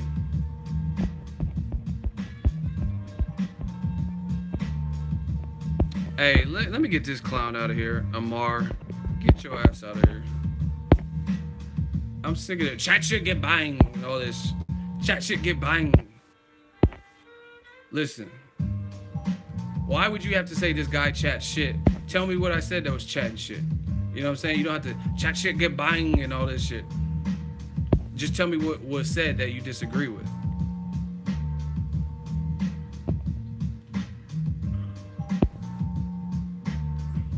Hot seat is becoming chat shit get bang. Chat shit get bang. Here, I'm gonna show you some more man fan moves. This is what the man fans like. They were fighters. This is what they want. What the fuck? Look at these man fans. Damn, you gonna let them spit all in your face like that? Damn, homie.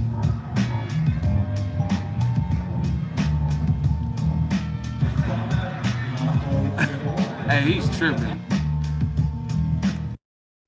Yeah, I don't know why he did that. Your fighter must be getting their ass whooped if you got to do all that. He spit on him like a fountain. Here's some more man fans. I'm gonna show you. This is some man fans. They be like, chat shit get bang. Chat shit get bang. Chat shit get bang. Chat shit get bang. Chat shit get bang. I can get like Floyd Mayweather. Oh shit. What is that? Oh my god. Chat shit get bang. Chat shit get bang. Like, y'all don't sit your goofy ass down. Ego Army, we up in this. Chat shit get bang. This is these cornballs. That's how they be arguing.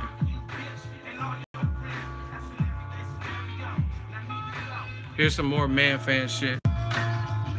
Like, what are you doing, bro? Look, man fans. This is what they do in their spare time. That's how they work out.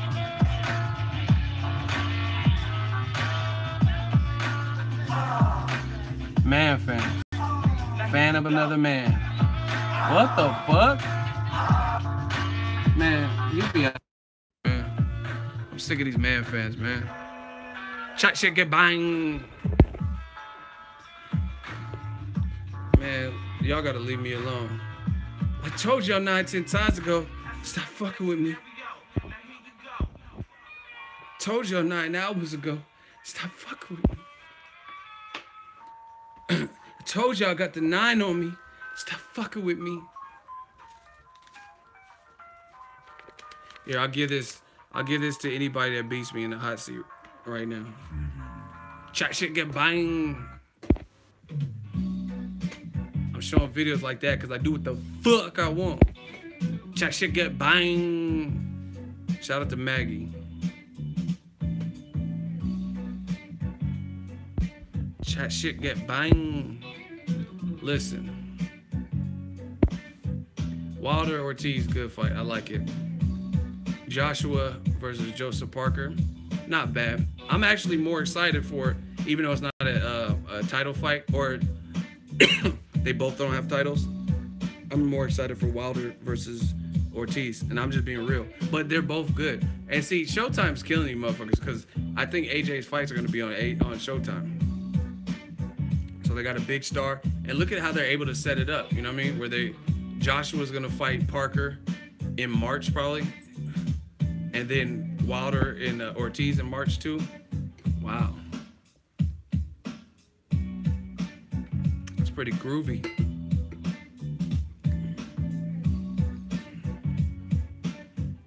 Damn, HBO need to step up their regular programming. I really do. There's really no point to even have it.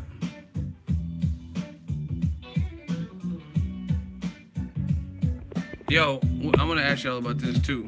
Check shit get bang. Broner versus Omar Figueroa. I told you I'm picking Eubank over Groves. What about Broner versus Figueroa?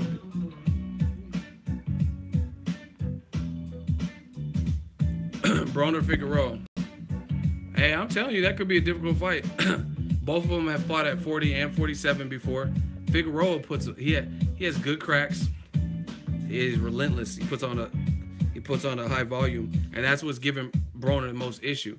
But Broner's technically better, and he's sharper, and he has good power. You know what I'm saying? My biggest thing with Broner is I haven't seen a complete Broner since probably Antonio DeMarco. That's my favorite performance from Broner. When he's in them 130s, 135, I tend to like his performances better. And then, like, as he got bigger in celebrity, his performances seemed to change a little bit. You got to throw more punches, especially with a guy like Omar Figueroa. You got to counter a lot. Jab, and you just throw crispy shit. But it's a good fight. That's what I'm saying, man. Showtime is getting PBC. They're giving us fights after fight after fight. You know what I mean? Thurman fights Vargas. If Broner fights Figueroa, Garcia versus Rios. On that card, they're talking about Devin Alexander, Victor Ortiz, and then also the rematch between David Benavidez and Ron Gavril, right? Lamont Peterson and Errol Spence with Robert Easter, Javier Fortuna. I mean, these are some good fights. At least we know the names of the people. You know what I'm saying?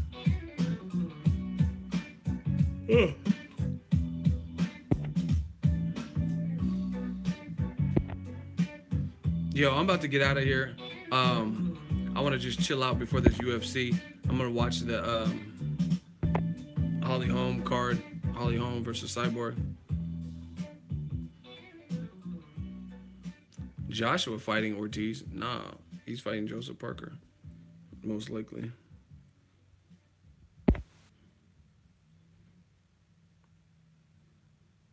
I think, honestly, to be honest, I was at the fight in New York. I think Adrian Broner hurt Mikey Garcia.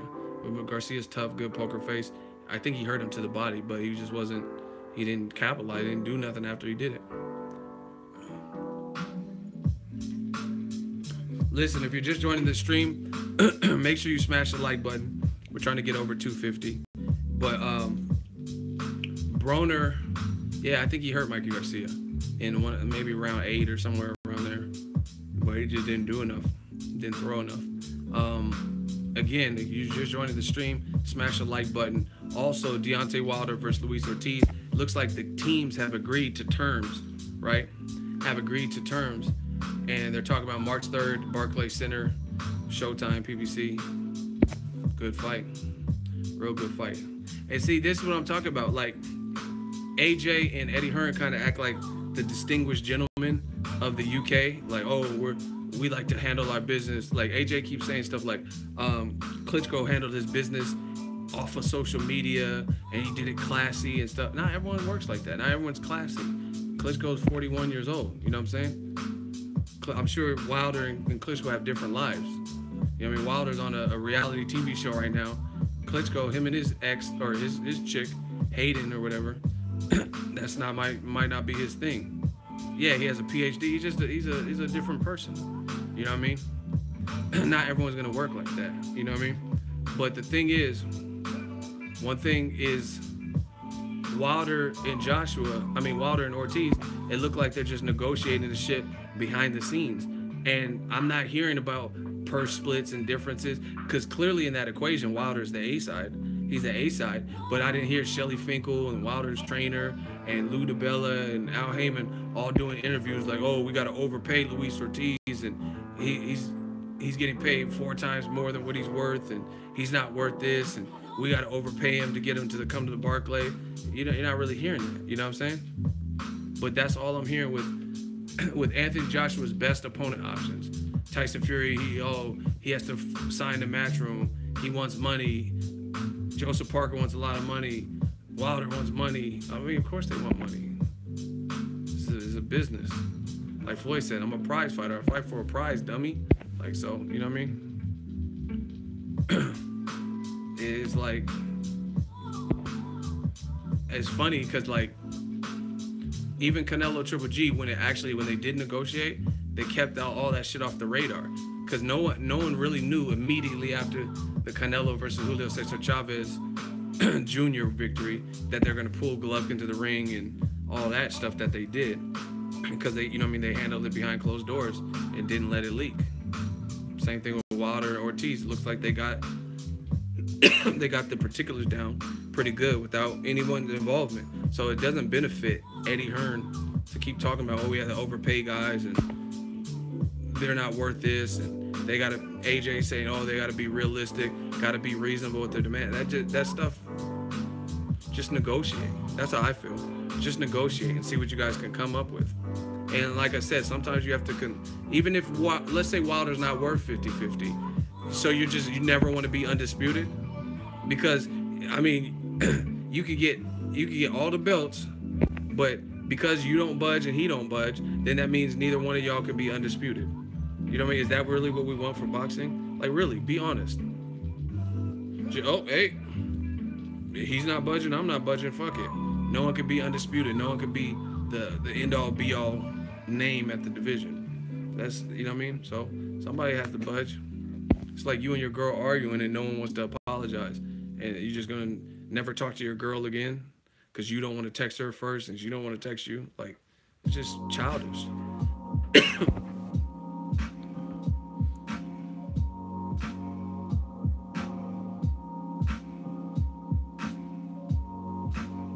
Tank versus Loma in late 2018. Let's see Tank get a belt again.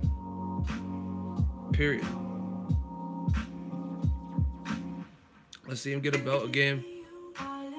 Have a better performance than he had in the last fight. And then see what's that. And why everyone keeps saying it's Tank Loma. And see, listen. It's like most people, from what I've seen, most people say Tank has no shot. And or Tank's ducking and he's scared. So they want to keep talking about the Tank Loma fight, but why are you not talking about the Mikey Garcia fight? Do you know what I'm saying? It's crazy to me. What about Mikey? What about that? Okay, say Tank's ducking, that's fine, cool. What about Mikey? What about Mikey? Loma called him out. He said he'll come back to 35 for Loma. Let's talk about that too. At least talk about both of them. You know what I'm saying? And see, this, to me, there's more pressure on Lomachenko than Tank. I don't care who's mad and how you feel about it. And the reason being, he's being built up as the best thing, better than Muhammad Ali, Floyd, Pacquiao. Bob Arum said he don't know if Terrence Crawford is pound for pound or Loma. ESPN saying he can beat Pretty Boy Floyd. So there's a lot of pressure on him to see what he's made of. Straight up. That's not me. Blame the media for that. Blame the promoter for that. Straight up. Gervonta Tank Davis, Leonard Ellerbe, to my knowledge, never said he's better than Pacquiao right now. He's better than Ray Leonard, Ray Robinson. He's the best thing since they're not doing that to him. And he don't have a belt. So, I mean, the pressure is not going to be the same no matter how much you want to slice it and how much you want it to be the same. It's not. It's not the same because he's not even getting that same level of like push. Like Mayweather promotion, don't get it twisted. They're pushing him. They might say something like he's the next Mayweather, meaning like the next guy who could be the pay-per-view star and this and that and stuff. But they're not saying he's better than Ali. You know what I'm saying? They just say we have a really good fighter. Man, you said why they're not pushing Loma versus Farmer? They're not pushing Loma versus anybody that's a real big threat. They want him to keep attacking Tank with no belt. That's what they prefer. I'm telling y'all. Shout out to the $10 super chat from KO, Ego Army. I told you we are the Mafia. Money on top of boxing, MOB. $10 super chat. It says Ego Army salute. Gang gang, Fort Worth, Texas. Stand up. Man, I know Texas is real when it comes to boxing, man. There's so many boxing fans that fuck with the channel from Texas. Shout out to all y'all, man. Thank you for the super chat. Shout out to KO, man. Give KO a shout out. Helping with the shmoney dance. Helping us achieve new heights in 2018. All of y'all. So thank you for the support. But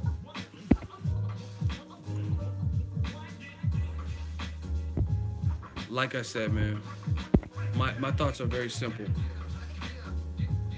Why, if Loma is better than Ali, why can't we see better than Ali type of, like, behavior or whatever. You know what I'm saying? I don't know. I don't think behavior is the best word, but like unified division. That's not proving you're better than Ali, but that's a step in the right direction. Move up 5 pounds and take a risk against a legit threat like Jorge Linares, Mikey Garcia, guys you said you would fight, in a division you said you would fight in. You know what I mean? Like, realistically, the Tank situation, it's a good fight. Tank has a name in the division. It's a good fight. But the timing, he doesn't have a belt, and he's not ranked in the WBO. So, and on top of that, his team is not really paying it too much mind. At least from what I've seen, they're not. I mean, what if they said, like, to trash talk Lomachenko? They're not saying, oh, we're going to beat his ass. They're just saying, hey, he's over there, we over here. We're not going to be rushed. They're saying shit like that. So why keep, like, you're just going to keep calling them out instead of pursuing the guys that are going to make it? You know what I'm saying? It doesn't make sense. It doesn't make sense to wait on. Like, here's an example. See, now I'm just starting to fuck y'all up. People always want to say, oh, you're protecting Tank. You're protecting him. Why are you protecting Tank? I said the same thing with Amir Khan. But some of y'all motherfuckers, either you weren't on the channel or you want it to be this witness protection that I have for Wilder and Tank and every other black fighter, whoever you think I'm protecting. But I said the same thing with Amir Khan. When Amir Khan was desperately pursuing a Floyd Mayweather fight and a Manny Pacquiao fight, I've always said the same thing. I said he's wasting his prime, wasting his career away, chasing those fights. Now, don't get it twisted. Pacquiao, a former sparring partner, I think him and Khan match up well in terms of a fight I wouldn't mind seeing. Him and Mayweather, that could be an interesting fight. But if they are not giving you the time of day, they are either A-siding you or you're desperate to them, so Floyd don't want to give you the pay. Whatever the situation is, don't stall. I've always said this. Don't stall your whole career out waiting for them. And that's what Khan did. Look at Khan's career. He's had so many dry spells. He fought Chris Algieri, then waited like a year and a half. And then he fought Canelo. Then he got knocked out. Then he had some kind of shoulder or arm surgery or whatever, hip surgery that he said he needed. And he's been out, and he went to the jungle. He's still been out been out since May 2016. And a lot of that, around that time, he was waiting on a Pacquiao fight. He was waiting on a Mayweather. And I've always said this. It's not just like I'm reinventing the wheel with Loma and Tank to protect him. Why stall out your career for any one fighter, especially when that fighter is not a champion? Simple, you know what I'm saying? Or AKA, it doesn't look like you're going to get the fight you want. Now, if you're, again, here's this. It's like the 48 laws of power. They'll give you a law of power, crush your enemies totally, but then they'll tell you the reversal of it. The reversal is this. I don't care if two people are champions and one guy is desperately trying to unify and he's putting the pressure on the other champion, then I don't have a problem with that, because that's what champions should do. Champions should at some point be looking to unify and fight the best and prove their, you know what I mean, solidify their legacy. Most of these guys, I tell you all the time, everybody wants to be Pretty Boy Floyd Mayweather, but they don't want to go. Everyone wants to be Money Mayweather, but they don't want to go through the Pretty Boy Floyd stages. And that's not how this game works. Most of these guys are fairly young in their career. The landscape of pay-per-view is different and things like that. So at the end of the day, at the end of the fucking day, there's A-sides, guys who are A-sides or whatever, but they have to be reasonable in terms of, you're not Mayweather A-side. You're not Pacquiao A-side. Pacquiao, listen, Pacquiao, we'll use Pacquiao. Mayweather's up here in terms of the A-side shit, right? But even Pacquiao, in Pacquiao's prime, you could look through his pay-per-view stats, and he has several, like he went to the AT&T Stadium where the Dallas Cowboys play, right? He went there twice and did great numbers in crowd, like 50,000 or whatever, against Clottey and Margarito, right? He has several million-plus pay-per-views. Ricky Hatton, I believe Ricky Hatton, right? Miguel Cotto, De La Hoya, right? Marquez fight. These are over $1 million. Shane Mosley, these are over $1 million. All right, listen. Somebody else wants the hot seat so bad. His name is Tony Brown. He says you are biased. Okay, so what am I biased for? This is for Tony Brown. You got these young boys can't beat me. These young boys can't. I don't understand why they keep trying. Maybe they didn't hear the other part of the stream where I catch several bodies, but it's been like 3-4 people say, "Oh, you're biased. You're so biased. You're so biased." Listen, Tony Brown, you're in the hot seat. How am I biased? You talking about debate me? You're in the hot seat. How am I biased? Do you understand what the fuck I am saying to you? How am I biased? All you have to do is answer. Don't tell me anything else other than your initial statement. You always on Joshua's case. What do you disagree with? Now I gotta treat you like kindergartners. What have I said on Joshua's case that you disagree with?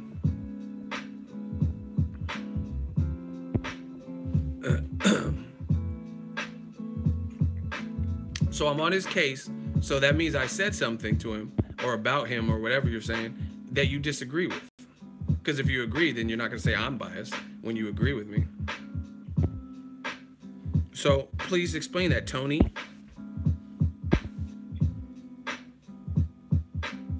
Yeah, we got a hot seat. Grab your popcorn.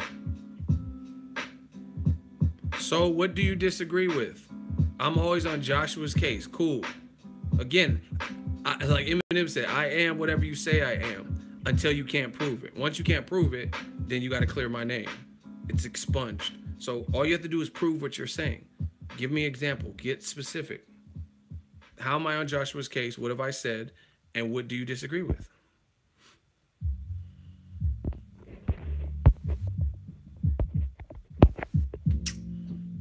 Tony, you disappointing us, Tony.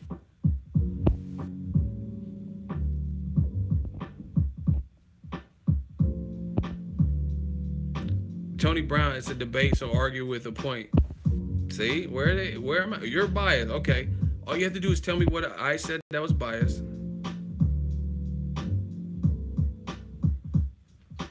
Tony, see, they're always going to hiding. And y'all talk about witness protection program and shit. What the fuck are y'all in? Y'all in the witness protection program.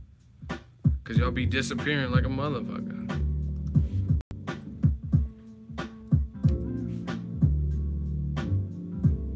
Internet got cut. Yeah, conveniently. They talk all this shit. And then when they're in the hot seat, their internet suddenly goes out. That's believable. Listen, moderators, put Tony Brown on the clock. 15 seconds if he has not responded, and pay attention to see if he's responded. But at the end of your countdown, say Tony Brown, give him one last shot to respond. And if he hasn't, it's a couple seconds after that, then do him in. Angel Santos on the clock. I'm biased. Cool. What did I say? What do you disagree with?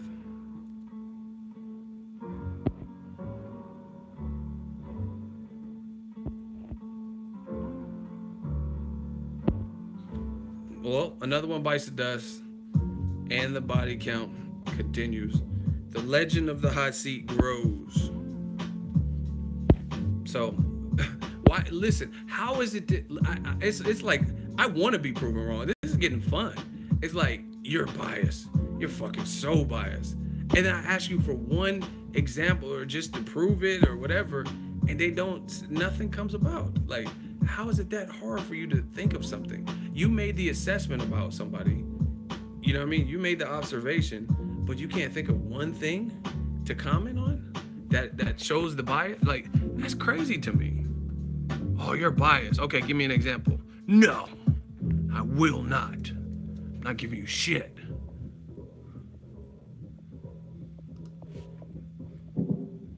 Whatever, though.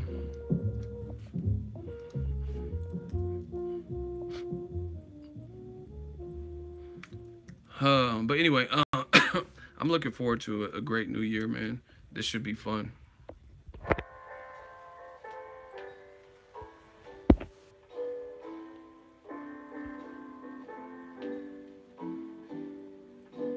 Damn, hold on. Boxing News 24. Mayweather says money for Lomachenko versus Gervonta Davis is not there. That's interesting. Did anybody hear this? I don't know if he said it on Fight Hype or what. What do y'all think about it? Mayweather says money for Lomachenko versus Gervonta is not there. He's not scared of Lomachenko, said Mayweather to Fight Hype. He's my fighter. He wants to fight. I told him there's no rush. He beat 3 undefeated fighters in a row. He's making $1.2 million. He better stop listening to his promoter. Don't ever let nobody put no batter in your back. Oh shit, what does he say? To pump you up, talk disrespectful about no fighter that's with me. I'm not hiding nobody. What y'all think about that? I gotta listen to it, the whole interview. But I guess this is from a Fight Hype interview. What do y'all think?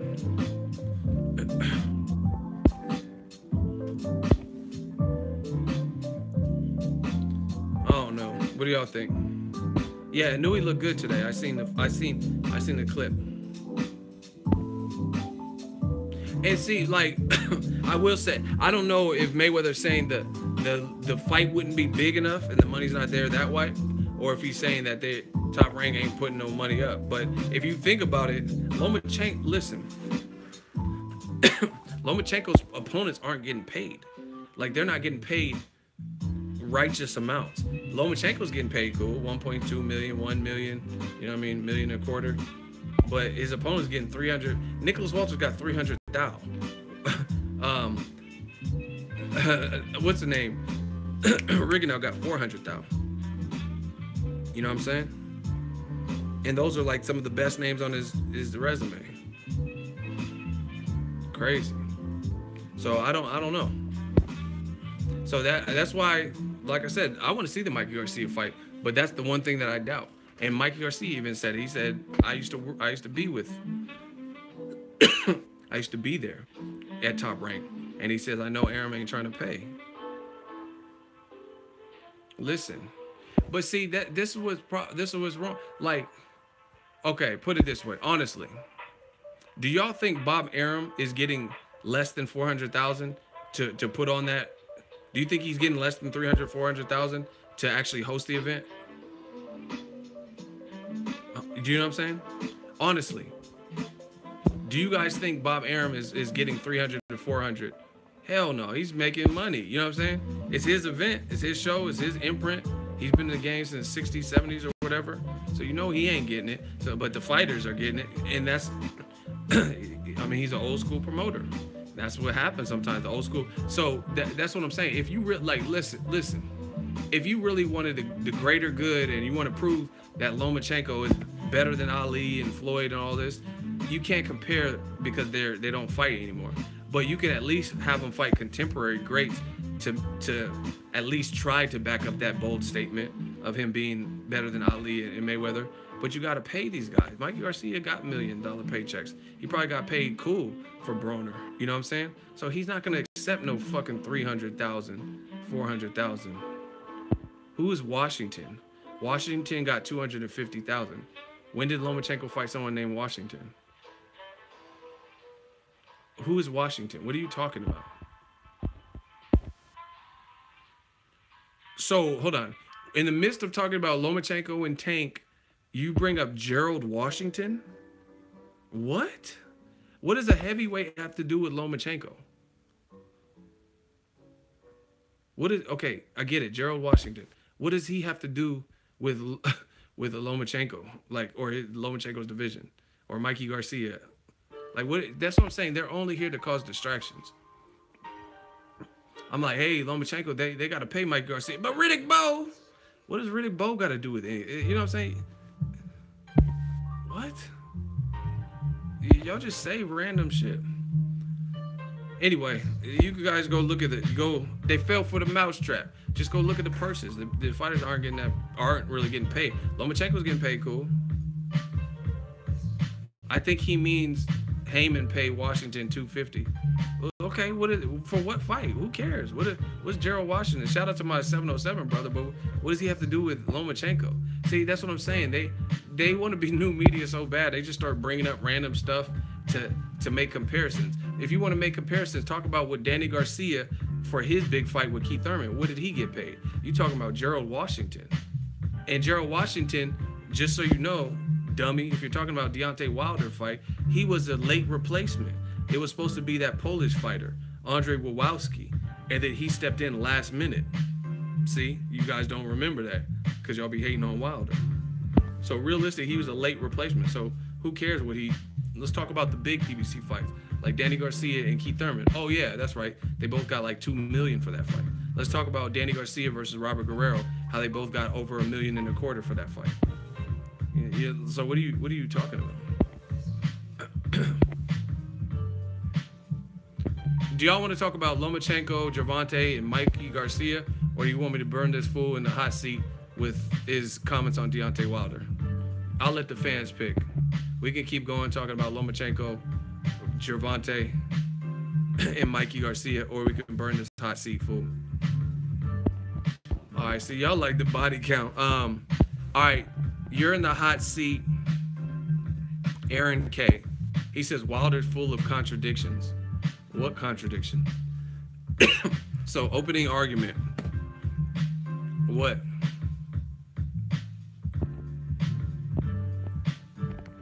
Al Heyman's cheap too, but I just told you Danny Garcia got Broner got $1 million to fight Emmanuel Taylor. He got $1 million to fight Khabib Alikverdiyev.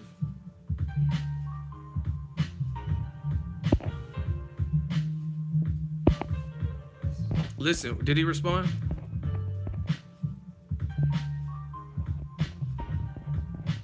Aaron K, where are you at?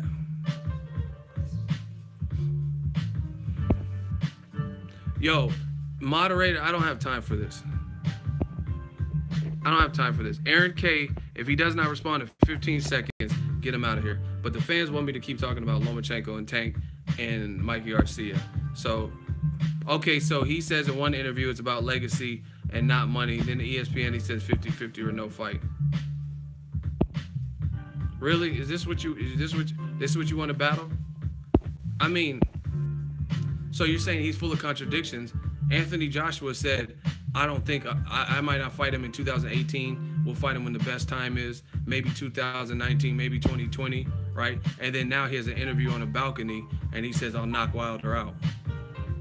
So what are you talking about? And the same thing, AJ says he wants to be a billionaire, but then he also has interviews where he says it's not about money and he wants to be undisputed. Man, get him out of here. He's fucking up the flow. Aaron K, somebody assassinate him, JFK style, out of this stream. He's just mumbling. Thank you, Jeffrey. Anyway, Lomachenko versus Tank, Mikey Garcia. We'll do the vote one more time. Let's do the same vote I did on a past stream. If Mikey beats Sergey Lipinets and drops back down to 135, undefeated, with a belt at 35 and a belt at 40, and he fights Lomachenko at 35, Loma moves up 5 pounds, would you give Lomachenko more credit for facing that version of Mikey Garcia, or would you give him more credit for fighting Tank Davis, who lost his belt in his last fight, coming off the Fonseca performance? Honestly. And if depending on what your answer is, you might be thrown in the hot seat. If Loma fought Mikey under these circumstances or Tank Davis, who does he give more credit for? Utilizing their last fight. And hypothetically saying Mikey gets past Sergey Lipinets, which I think he will.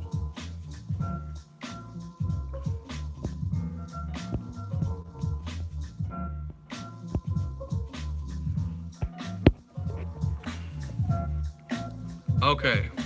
Normally I don't do this. Normally I don't do this, but we're gonna catch a body real quick. Cause I feel like I got a lot of bodies today, but I want more. So this is gonna be a quick body. I'm not even gonna give him the opportunity to respond for 2 reasons. I just want him to know what you can and can't do in my stream. Right? So his name is Adolf Hitler. So that's already suspect that you would name your channel Adolf Hitler. So yeah, we should trust you. Second of all, his comment was, you have never said anything good about Lomachenko. Okay? So Mr. Hitler, I did a whole video talking about how Lomachenko fought with a broken hand and pitched a shutout.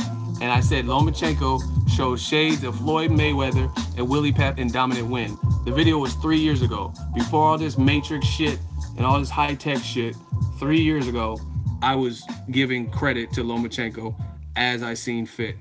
Fighting with the fractured hand, etc. So, and you've already been proven wrong. Okay, you win. I know I win, motherfucker. I'm Samuel Jackson. Block. He just admitted I won. That's how you know. That's how you know the hot seat ain't no joke. When Hitler got to admit that I won, he 9. He was like, fuck, 9. You won. He couldn't even control it. Again, y'all not coming throwing dirt on my name saying stupid shit. You know what I'm saying? Oh, you've never given Lomachenko any credit. I was giving Lomachenko credit before this Matrix shit, before this Muhammad Ali comparisons. You know what I'm saying? Fuck y'all talking about? I just showed you 3 years ago. You guys listen to the video. Go point to the video. I just showed you it. You go to that video. It's on my channel 3 years ago. And I'm giving all. So that's what I'm saying. Some of y'all sound so stupid. Why all of a sudden do you think I hate Lomachenko now? So 3 years ago, I had no beef with him. And I had no problem. I was giving him full credit, this, that, and the third. And then all of a sudden, I've never met the dude, right? Now all of a sudden, I just hate him. For what? What would I hate him for? Listen, it's not even about Lomachenko. It's about the system. It's about the way the media is portraying him and not letting him shine by giving the fans what would help push the needle to show his true worth. He's done good in 11 fights. Don't get that twisted. He's a good fighter. But you start saying he's better than Floyd and Ali and Roberto Duran and Hagler Hearns, and now we're talking about something totally different. So if the media wasn't doing this, then it wouldn't be no issue. He would just be making guys quit and he'd be getting all the props. But now that they see that they have a gym with Lomachenko and they keep putting him on this pedestal, then let's put him on the pedestal. Cool. Now let's see him fight someone that will prove he belongs on that pedestal. But that's not what they want to give us. Why? Listen, if you're better than Muhammad Ali and Floyd, why even fight a Miguel Mariaga coming off a loss, moving up in weight? Why would that even be an option? You know what I mean? At least fight the guy that beat him, Oscar Valdez, if you're going to move someone up. The guy you beat in the amateurs. You know what I'm saying? Crazy. But we know what time it is, man. Let's get it. Oh, my God. Let's get it. I caught so many bodies say, you know, I'm probably not doing no more hot seats. It's like, what do I need to even do hot seat for today? You know what I'm saying? I don't even think I need to do any more hot seats for the day. I think Ward, there's a chance he comes back.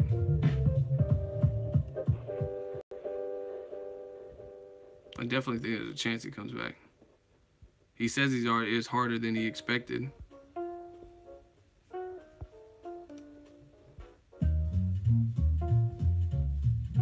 Like I said, we just gonna keep catching bodies, man. Ego made Hitler commit suicide again. That's funny, because that's how the real Hitler died.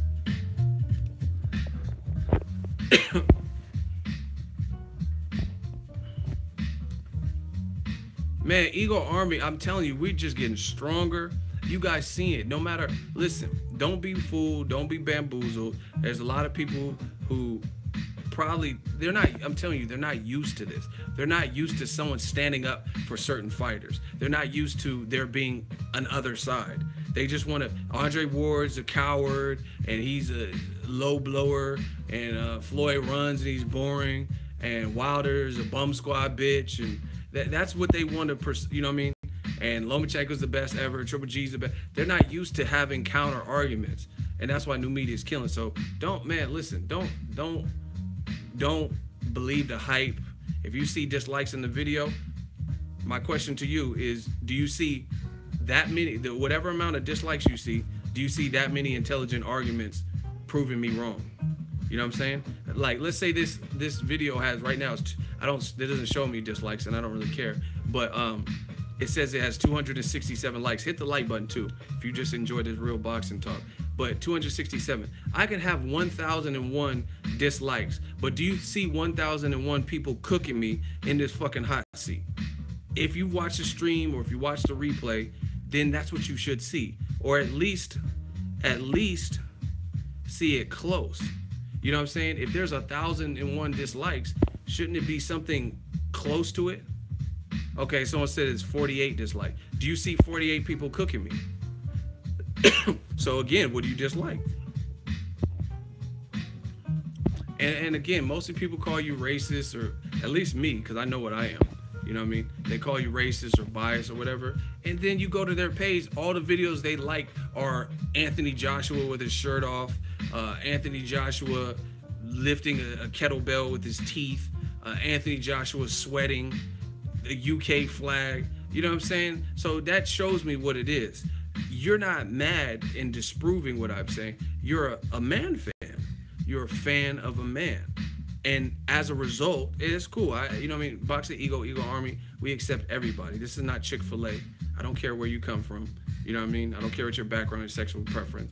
But just admit what it is. You know what I mean? You're a man fan. You're a fan of a man. So it's not that you even so much disagree with what I'm saying.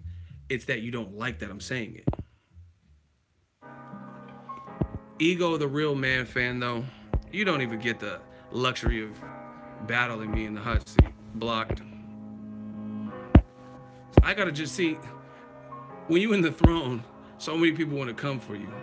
You know what I'm saying? So many people want to come for you. I can't, like I said, I'm not even doing no more hot seats for the rest of this show. There's no point. I've already burned everybody. Like I said, 48 dislikes or whatever it is now, 1,000. Do you see that many people bodying me in the hot seat? Hey, no, guys, of course not. So then, like I said, Ego Army, salute, stand up. You know what it is. You know what that means. Now let's see if we can get to 300 likes. Ego Army, like I said, I'm busting my ass for you guys. Bust your ass for me. I will hold it down on this boxing front. I'm trying to do it bigger and better. Get to more fights. Get to more events. High quality. You know what I'm saying? Just really take this boxing game by storm, like we did. Everything I did on the West Coast, this is a personification. Death Row East, believe in that. Ego Army, believe in that. And I want you guys to feel empowered too. Start checking these fools in the comment section. When they start saying crazy shit, Wilder's a bum. Like, listen, you don't realize all of that makes it worse that you're anti the fight happening. Wilder sucks and he's a bum and he ain't fought no one. So you should want to see Joshua get in there with him, because that means Joshua will smoke him. And that's who you're rooting for. Right? So who wouldn't want that? That's how you know when there's more than meets the eye. You know Wilder ain't fought no one like Joshua, and you say he sucks and he's windmill, right? So then that means you should want to see him, because that means your fighter will destroy him. I had no problem. I knew Floyd would destroy Pacquiao. I knew he would beat him convincingly, and he did. I never had a problem seeing the fight. Only people that have a problem seeing the fight is when someone has something to lose. And it doesn't matter if they have something to gain. The fact that they have something to lose, for some dudes, that's enough. So they get scared. Like Terrence Crawford. He's moving up to a dangerous division. I like Crawford a lot, you know what I'm saying? Met the dude, cool dude, but I ain't tell you, oh, don't take a Jeff Horn fight because he be headbutting and he's real rough and stuff. I don't do that. I want to see him fight those people. Let's go. Let's get it. Let's have at it.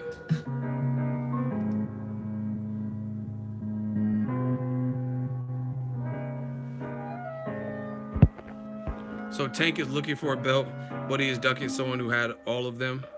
Makes no sense. Who had all the belts? What the fuck are you talking about? You said he's Tank is looking for a belt, but he's ducking someone that had all the belts. What does that mean? Who had all the belts?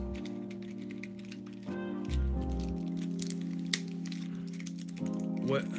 That's what I'm saying. You guys need to question that. Ego Army, question this stuff in the comment section. Who has all of them?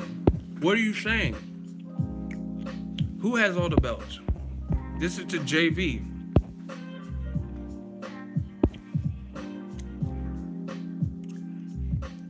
Who has all the belts? You said Tank is looking for a belt, but he's ducking someone that has all the belts. Who has... No. Listen, you're in the hot seat. I see. I lied. Sorry to all the fans. I don't try to lie on my channel, but I said I wasn't gonna do no more hot seats. You in the hot seat, and hurry up. You talking? Put it in small segments. He's talking about it's gonna take forever to type this. Just put 2 sentences at a time. Who has all of the belts?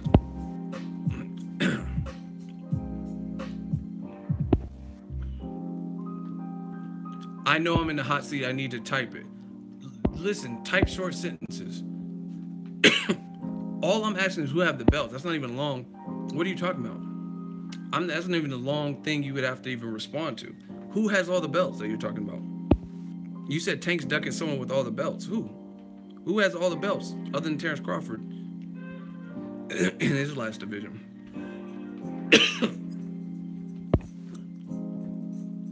You make him nervous? You know you done fucked up, right? You said Tank is ducking someone with all the belts. You know you done fucked up. You know you done fucked up. He talking about, oh, hold on a minute. He on Wikipedia and Google. Ask Jeeves. He on all that shit. Hey, Jeeves, man, I know it's been a while, but I gotta ask you, who has on the belts, man? Ask Jeeves. What the fuck? He asking that. Remember that crystal ball? You shake it, and it'd be like, chances are yes. I think yes. There's like a magic ball with like liquid in it. He asking all that. He asking Miss Cleo. Call now for your free read on. Listen, JV. Hey, put him on the timer. You're not wasting art.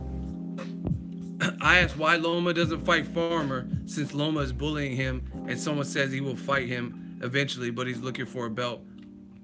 And I said, how is he looking for a belt when he is ducking? Does that make any sense to anybody? Who's ducking who? Who has all the belts? What are you talking about? Tank doesn't have all the belts. Loma doesn't have all the belts. What are you talking about? Tevin Farmer don't have all the belts.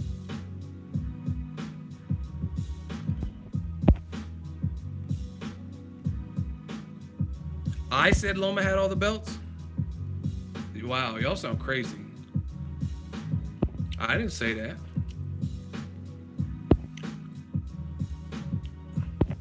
Hey, get this man out of here, man. No, let me explain one more time. Hey, you gotta make this quick. Hey, yo, whose man's is this? Whose man's is this? Hey, yo, whose man's is this? You just wasting people's time. Whose man's is this? Really? Whose man's is this?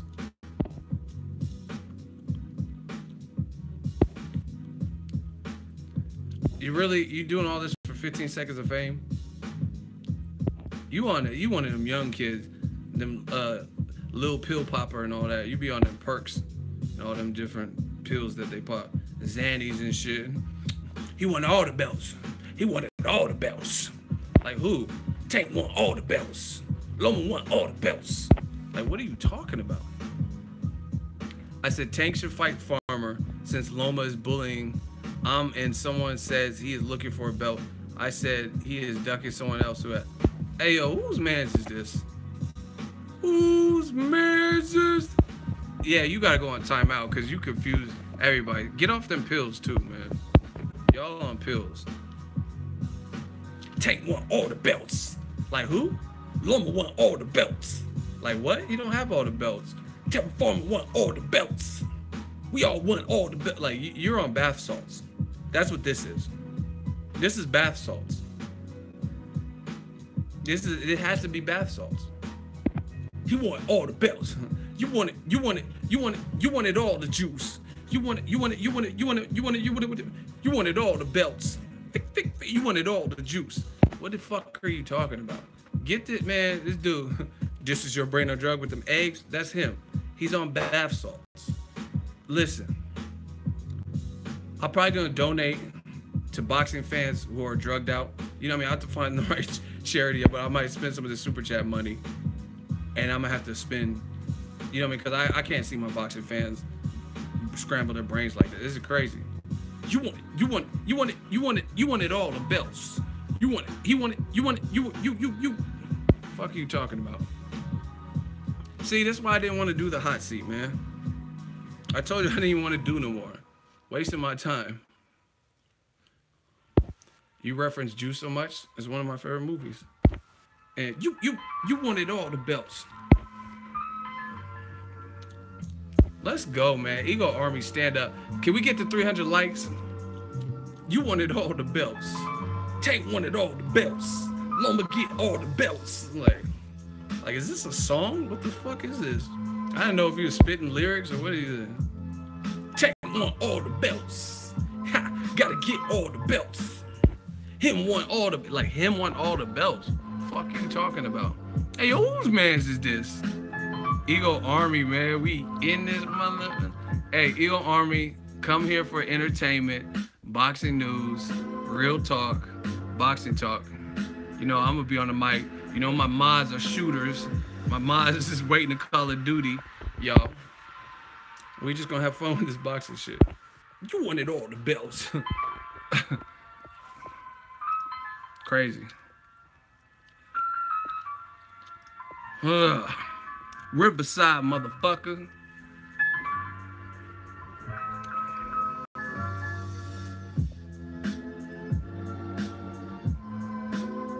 Yo. Chicken.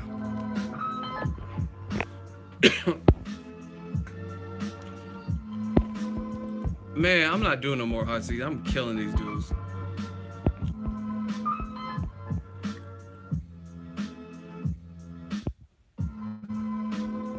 Peter Anderson, get a life. You don't deserve the hot seat.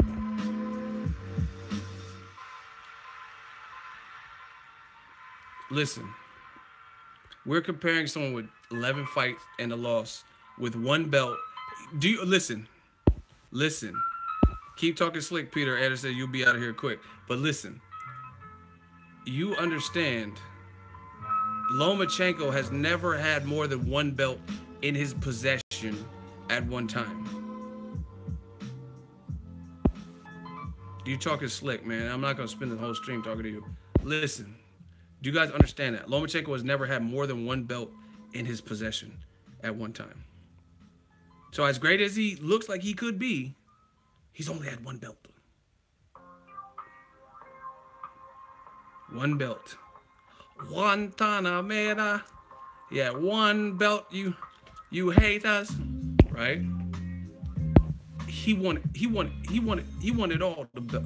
He had one belt in both divisions. I don't think he ever had anything other than WBO, right? So again, that's not bad, but like, look at Andre Ward. Andre Ward had multiple belts in multiple divisions, right? 168. He don't even get the credit. He got all of Kovalev's belts, all of them but Adonis's belt, right? Floyd, he beat Pacquiao for the WBO belt. He already had a belt. You know what I'm saying? Loma has had one belt.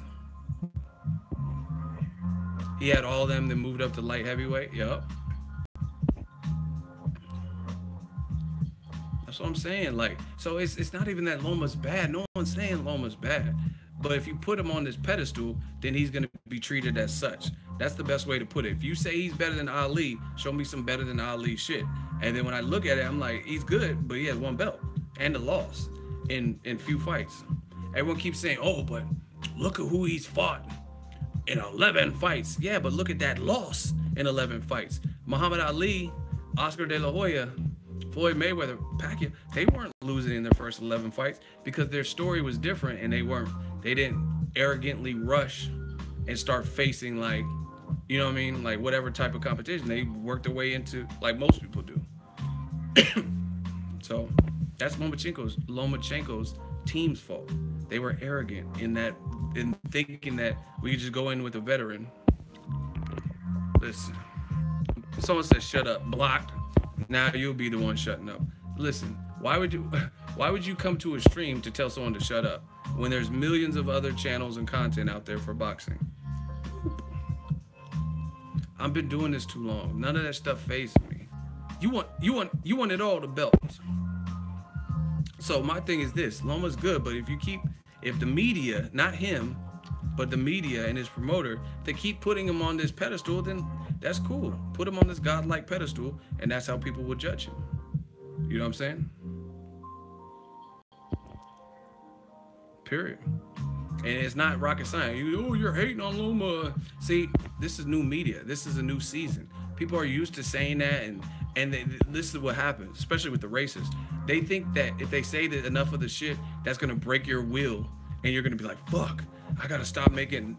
That doesn't do shit to me. Until something changes, I'm gonna keep saying the same thing over and over and over and over again, right? So unless I see differences, it's gonna be, you're not gonna break me into all of a sudden saying, oh, yep, Loma is better than Floyd, Pacquiao, and Muhammad Ali. It's not gonna work. You can do that with certain soft people or like coons or something like that. You could probably break them, and if you give them enough dislikes or criticism, they're gonna change. That's not gonna happen with me. So I don't know why you would even come to my channel. Again, the best thing that I think Lomachenko and his team can do is just take the right fight from here on out. You know what I'm saying? Not saying they have a terrible resume, but fight the fights that we know will amount to something.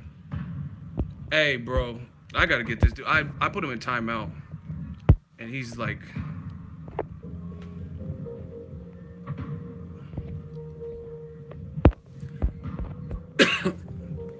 this dude's coming back after being timed out. Let me explain again. I said Tank should fight Farmer since Loma is bullying him, and someone said they will fight eventually, but Tank is looking for a belt. But how is Tank looking for a belt when he's ducking? Bro, you already got bodied, and for some reason I didn't block you. Like, do you really want to keep going? You said Tank is ducking somebody with all the belts, and nobody has all the belts. So what are you talking about? Yo, I gotta block this dude. I can't even stomach this foolishness. I don't even know why I gave him mercy, but it won't happen again. Anyway.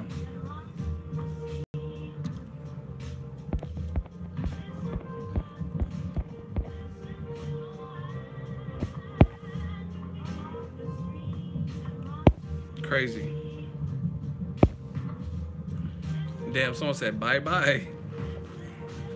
Listen, don't blame me or people like me for putting Lomachenko. If you put him on this arch, this pedestal, and people want to hold him to the, you know what I'm saying? Like I told you, I don't think Lomachenko needs to move up to 147 anytime fast. But if you keep talking and keep saying he's better than Ali, then fuck it, it's fair game. Fight Crawford at 47 then.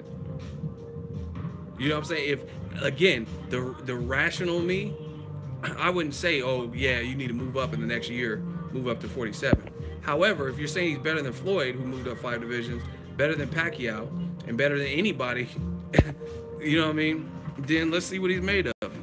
Because I promise you, as soon as he moves up, fights will get different. Whether he can prevail, it's not always going to be the same, because you're not going to just bulldoze and make everybody quit. That's not boxing. That is not realistic.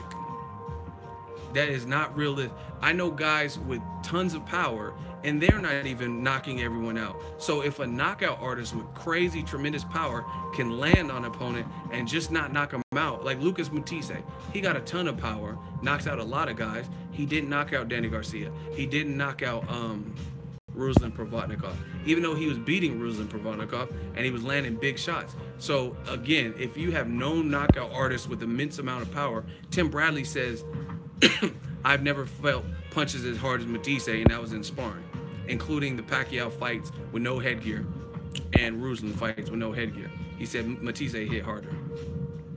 You know what I mean? So if knockout artists can't even make everyone quit, even though your body will actually shut down if you get hit right, you know what I mean? And you lose functionality of your legs or your circuitry, then there's no way Lomachenko's gonna move up and just, if he fights the right fights, make everyone quit. It's not happening.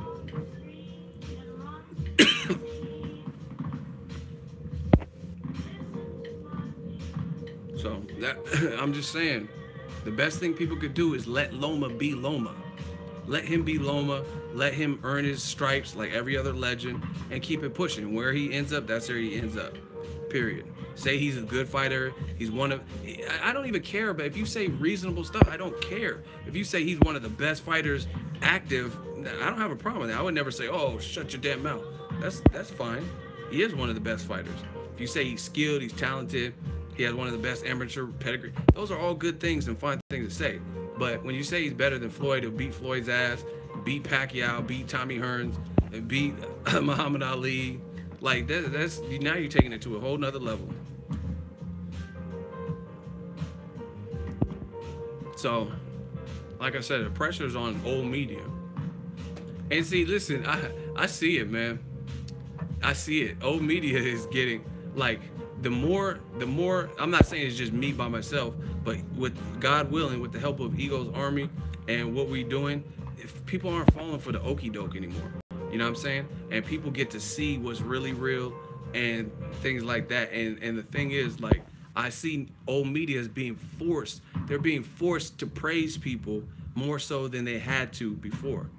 Like Floyd's Floyd. So he'd been in the game so long and beaten top level competition. So you kind of had to put him pound for pound number one. But after he retired, it was a little bit more, it was harder to decipher who was who, you know what I mean? Because no one had all the stripes that Floyd had.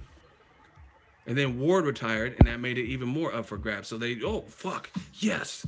Okay, Chocolatito got knocked out, so let's just put Vasyl Lomachenko up there, and Golovkin next, and then Crawford. But I see there's still a turn. We're still making progress because they're being forced to acknowledge the real shit a lot more.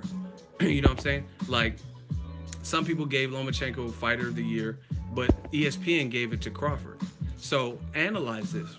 How you have, listen, how you have Lomachenko pound for pound number one, and you have Golovkin pound for pound number two, but Terrence Crawford became undisputed in his division and is now moving up to a dangerous division, and you have him as the Fighter of the Year. So once again, why is he Fighter of the Year, but he's behind? Why didn't the two pound for pound people on your list, ESPN's list, why are they not Fighter of the Year? Lomachenko or Golovkin? Because old media knows they can't. You're gonna look stupid. You're gonna look stupid if you keep trying to push the envelope. Because we coming. Death Row East. They said don't start a war unless I got my money right. Well, I got my money right. Because that was their way of throwing him a bone. Exactly. He unified a fucking division. Once again, why are the top pound for pound on ESPN's list? Why is the number one and two people, why are they not Fighter of the Year? Why aren't they Fighter of the Year? Why didn't you put Lomachenko Fighter of the Year? Because you know good and goddamn well, Rigondeaux moved up 2 divisions, and then Lomachenko fought Miguel Mariaga coming off of a loss. Despite how skilled he is, despite how good he is, those are the facts for this year, right? And you know Golovkin, both of his fights, don't even get the fuck out of here. Both of his fights were treacherous in terms of what he was billed as to what he jabbed. He jabbed a great jab, showed grit and toughness, a willingness to win.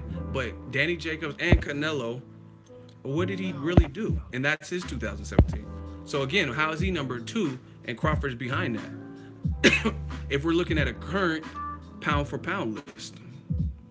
So it doesn't currently, Crawford had all the belts, Golovkin had most of them, but his last 2 performances have not looked as good as Crawford stopping Ndongo, a guy who's physically bigger and a champion, and then him knocking out an Olympic gold medalist in a one-sided, easy-ass fight where he's knocking on Felix Diaz's head. You know what I'm saying? So again, for your current pound for pound list, right? How is Golovkin over Crawford? Even if somehow you put Lomachenko, because the rigging now 2 gold medals, how is Golovkin ahead of Crawford? Crawford had more belts in his division, and his last 2 performances look better for this year. Right? Then you put Inoue before his fight today, with a record of 14-0 at the time. You put him at number 9, no Anthony Joshua, and no Sisket Sorungvasai, who knocked out the guy you said was the best in the last 25 years, Roman Chocolatito Gonzalez. Explain that. How is Inoue on there? But Rungvisai in March, and then again knocked out Chocolatito in the rematch.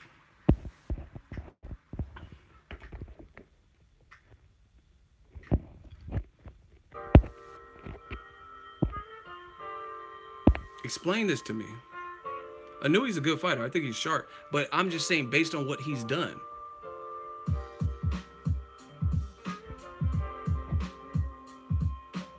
No, I'm not talking circles. The fans understand what I'm talking about. Maybe you don't comprehend.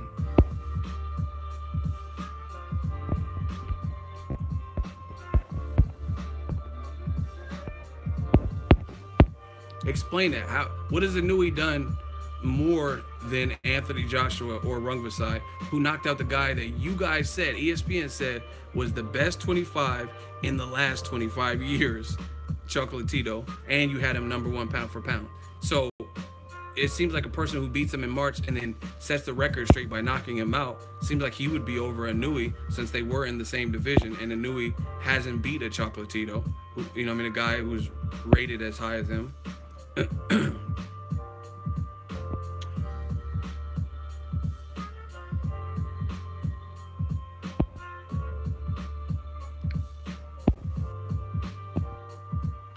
I don't do pound for pound. Fuck all that.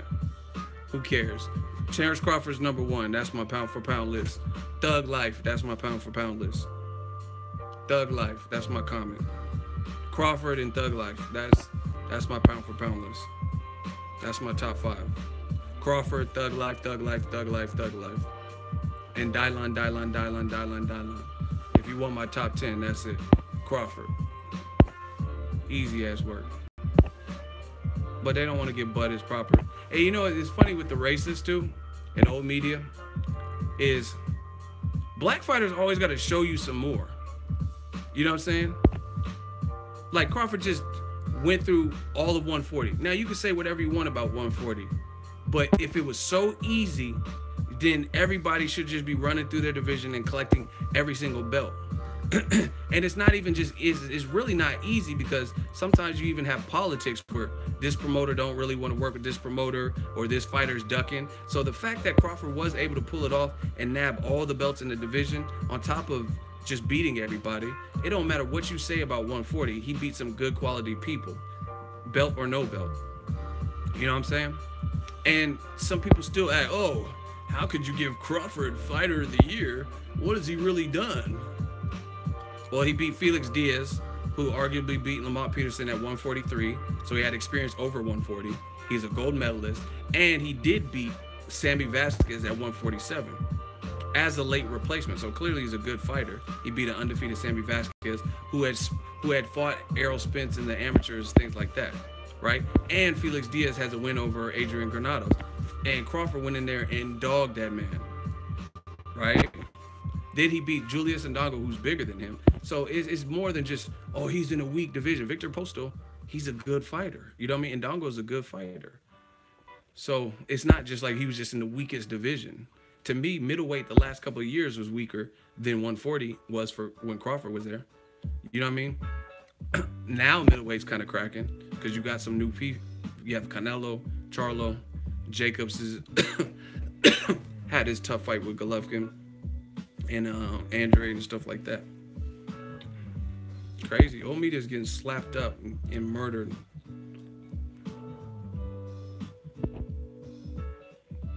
Pigo, what are your thoughts on WBSS cruiserweight? The winner will be undisputed. That's great. I think Usyk will probably win it all, but I gotta see it.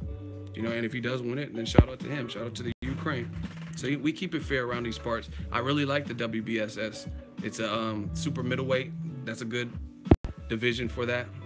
And then also cruiserweight. Those are probably the best divisions. I think Usyk will probably take it. But like I said, I got to see it. Because the Dorticos and Gassiv, that's a good fight. So.